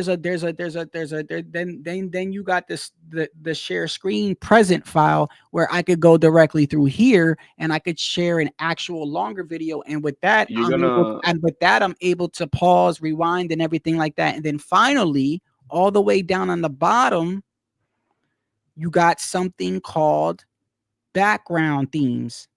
Now, these themes like this, right, and like this, okay, you gotta custom make them yourself on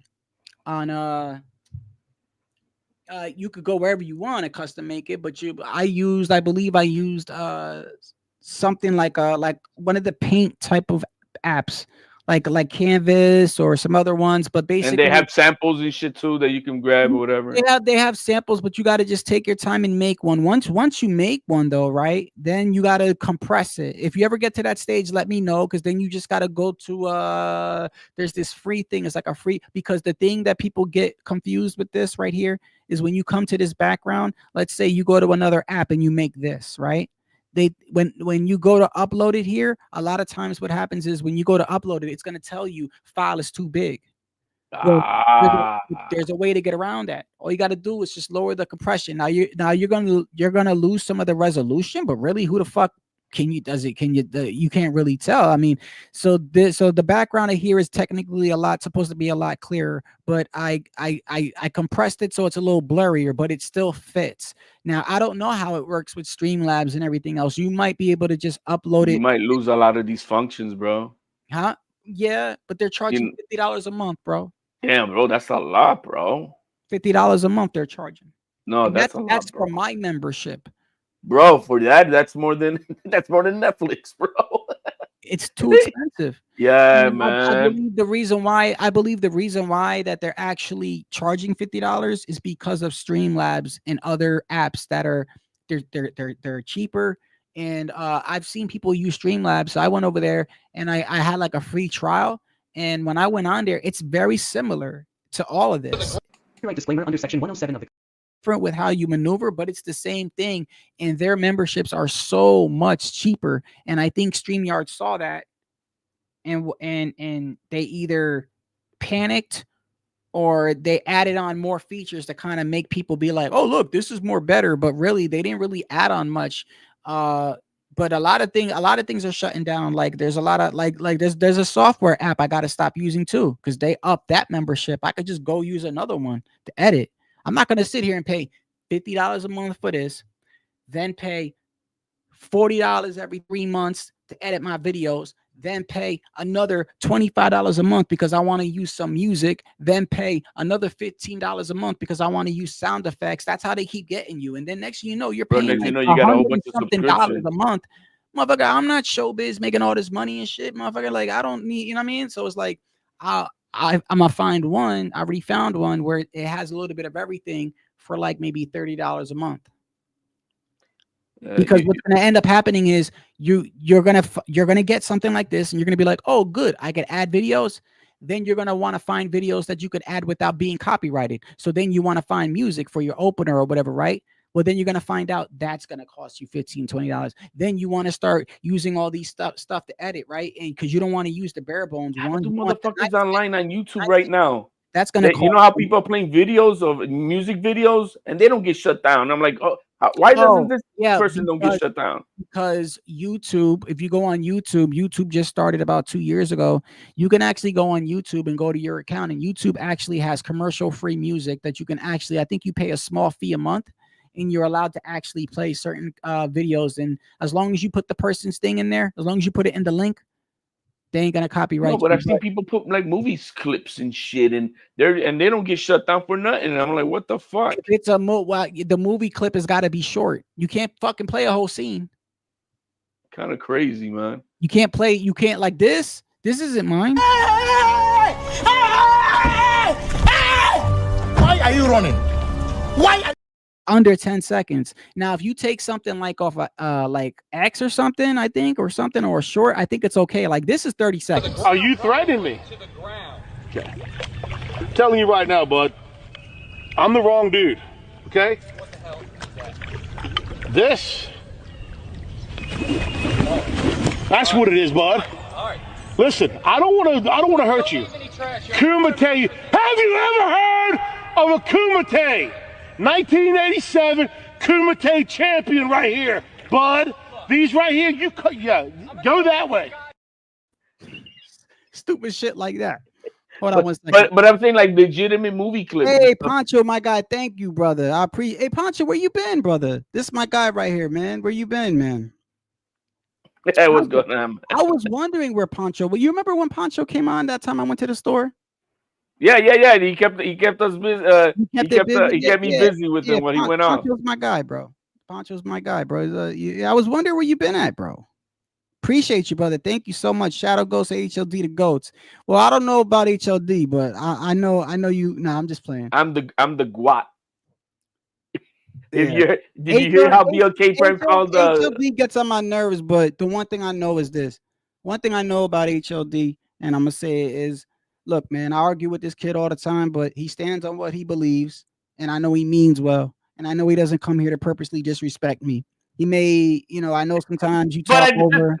You never admit that you're wrong. You never admit that you're wrong, but it is what it is. Shadow said he doesn't come on here purposely to disrespect me, which means you're saying that I'm disrespecting. No. I mean, like, no, because you do got people that for a period of time you had people that literally, bro, and they were catching me too. They were coming on here.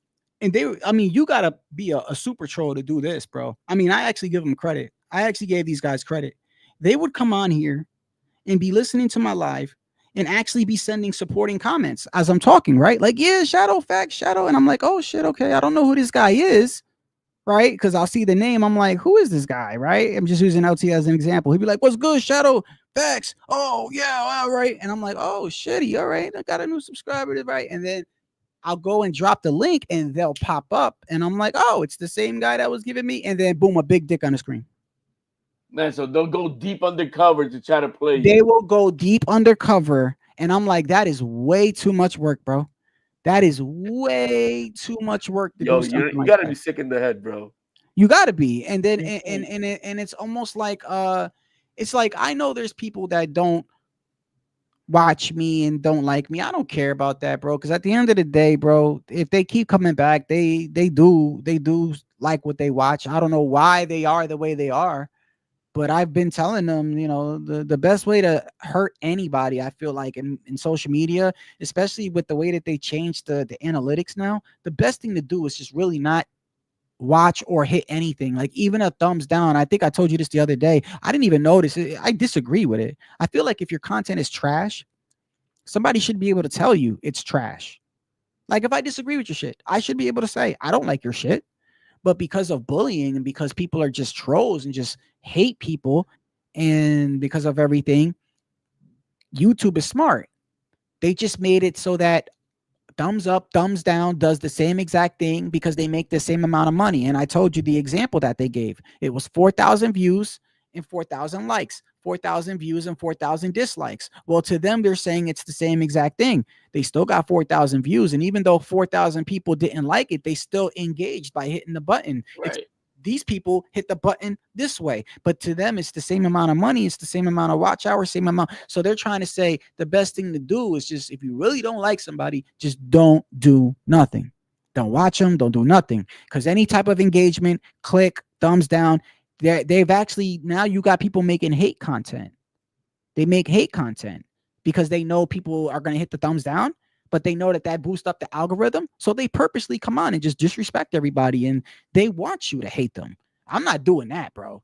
No, that's above and that's above and beyond you got this channel where this guy goes around disrespecting all his subscribers. Man, I got to get his name, bro. And I'm looking at the subscribers like, bro, you be. Oh, you mean Mr. Gibbs? He makes people pay for membership. No, like no. Like he literally says to everybody, like, bro, I don't give a fuck about none of you guys. I don't like none of you guys. He just, that's what he does, and everybody, I don't know, they think it's engaging. They like it. And hey, you heard the latest. You heard the latest. I mean, like this. Not joking. Back to Devin Haney. You heard the latest on Devin Haney? When? Yesterday. With his girl. Yeah. Yeah.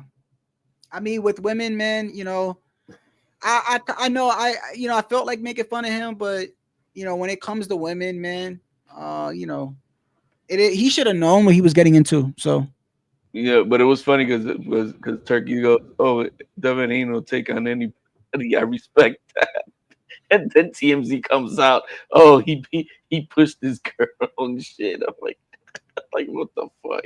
Hey, man, let's not forget, you know, Tank and Shakur. Even though Shakur was the main aggressor, who was with Shakur in that video? Hey, I appreciate you once again, Pancho. Thank you, brother. I appreciate you, bro. Who was the video with Shakur? Who was the other boxer? It was his butt. It was a buddy of his. They were walking out from a club, and they were trying to hit on that guy's a fighter. I don't remember if he was. Yeah, he's a fighter. Was it Richardson Hitchens? No. It wasn't Richardson Hitchens? No. Yo, that'd be funny. I think it was Richardson Hitchens. Hold on, HLD. Hold on. Yo, if it was Richardson Hitchens, no. Bro, that'd be crazy. I think it was. It was. I know he boxes. The video where Shakur Stevenson is smacking up the girl or whatever the other guy is actually. When the girl said, "Damn, did a mosquito hit me?" Stupid ass, right? Shakur Stevenson fighting video, right? Or video. Okay, yeah. Who's with them right here? Okay, silver medalist. Who's on there with them? Arrested. It is. It was in Miami. I got the video right here. Parking lot, bro. I mean, I could show it, of course. But I'm looking at. I'm reading an article. The name. You want to see the name, right? Oh, fellow. Okay, it was Stevenson along with fellow boxer David Grayton. David Grayton. I know he's a fighter because I've seen him fight before. We're celebrating his 21st birthday in Miami Beach. Mm-hmm. So who's David Grayton? And I saw him fight on Top Rank. Really? Yep. Recently? It was like 2 years ago, I think maybe. It was like 2 years ago. I seen him fight, and I remember when he was fighting because I was like, damn, you know, let me see if I can find a fight that he had. Oh, he has had. All right, he's 15-3, 11 KOs. Yeah, he's definitely not like undefeated and shit like that. Oh, bro, he's gonna fight. He's fighting. Oh shit! Let's see where he's fighting. He's fighting on the same date as Shakur. Let me see. No, Yeah. but Capital Clubhouse, Waldorf. Yeah, I got him right here. I got him pulled up. Hold up. Yeah, he's fighting next week, bro.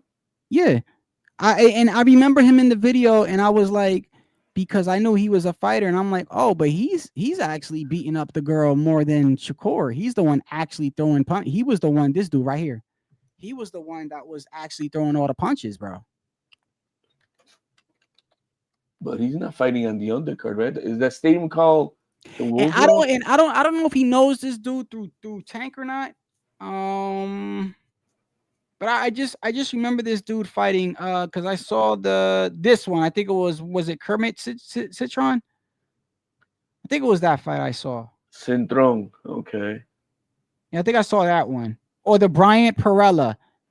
Remember Bryant Perella? Y'all remember him? Bryant Perella was trained by Roy Jones, the white boy. I am drawing a blank on that. Bryant Perella was a white boy trained by Roy Jones out of his camp. He was undefeated, and I know now he's not. Right here, you never seen him before. Looks like he looks like that rapper, Cracker with a A-R. You know what I'm talking about? You don't know what I'm talking about? I'm like a cracker with the A-R. He looks like him, but yeah, he used to train with Roy Jones. And, yeah, but that I saw him when he fought Bryant, whatever the dude that we were just talking about. Grayton. Oh, he fought Grayton? Yeah. He fought Grayton. I don't know if he lost. I think that's where he lost him, right? You see.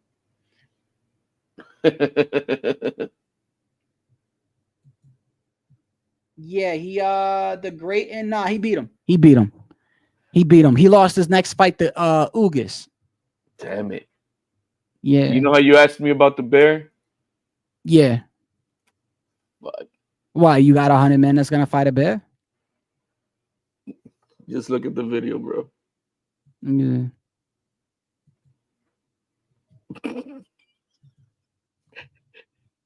I know why it happened in this case, but it's just funny because you asked me about it. Oh wait, let me see. Oh, you want me? Okay, I could show it. There's no music, right? Okay. No, man. Okay. Hold on. Let me see.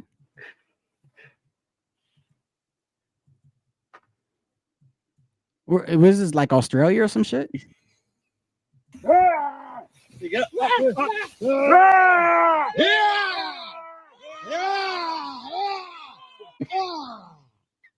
The one man chased them away. Yeah, hey, yo, I saw this dude. Hey, look up when you get a chance. Look up Brazil. Dude in Brazil chases crocodile. You got this dude there's this dude in Brazil. He goes around underwater tracking crocodiles. And he chases them. And it's like one of these days you're gonna catch one that's not gonna, because he's betting on the fact that they're scared, because he goes up slow behind them and they think it's a predator. But he gonna fuck around and find out one day and find one that's not gonna care. But I was telling you, how the hell, man? A grizzly's gonna tear a 100 man up.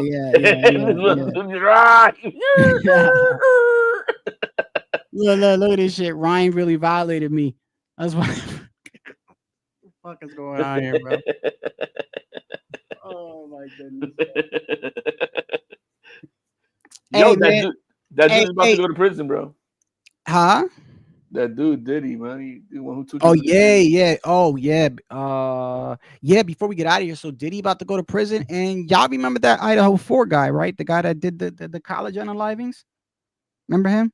The college unalivings. The guy that unalived 4 in Idaho. It was all over the damn news a couple years ago. The 4 college students, Brian Kohlberger. What about him? What'd he do? Well, everybody was like, they think he's innocent. He came out. He said he's pleading guilty next week.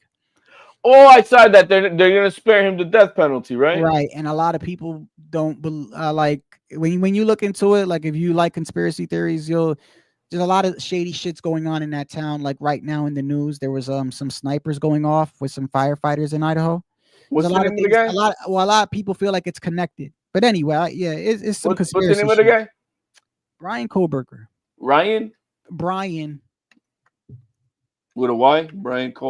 Brian Kohlberger. And because when you look at the crime itself, because I watch a lot of true crime too, you look at the crime itself, it's really hard to believe one guy was able to do that. And then also you got to remember there was 2 other roommates in the house, and one of the guys was a grown man and 3 adult women. It's just crazy to think that one guy did that. And now all of a sudden he's going to plead guilty, and a lot of people think that it's to hide the information that was about to come out, but which involves the police and everything, and drug trafficking. It's crazy, bro. I don't that place in Idaho was crazy. But yeah, Diddy about to get life, bro. Yeah, Brian Kohlberger accepts plea deal. Okay, I'll look into that. Yeah, out of nowhere too, by the way. Bro, we gotta go to bed, bro. Yeah, I gotta go, man. Bro. Hey, man, I appreciate you, bro. Tú sabes, hermanito, man. Everybody, hit the like, subscribe. Shout out, hermanito, man. God bless you, bro. All right, man. God bless, bro. I appreciate y'all for tuning in, man. I'll be going live again sometime this week. Y'all take care.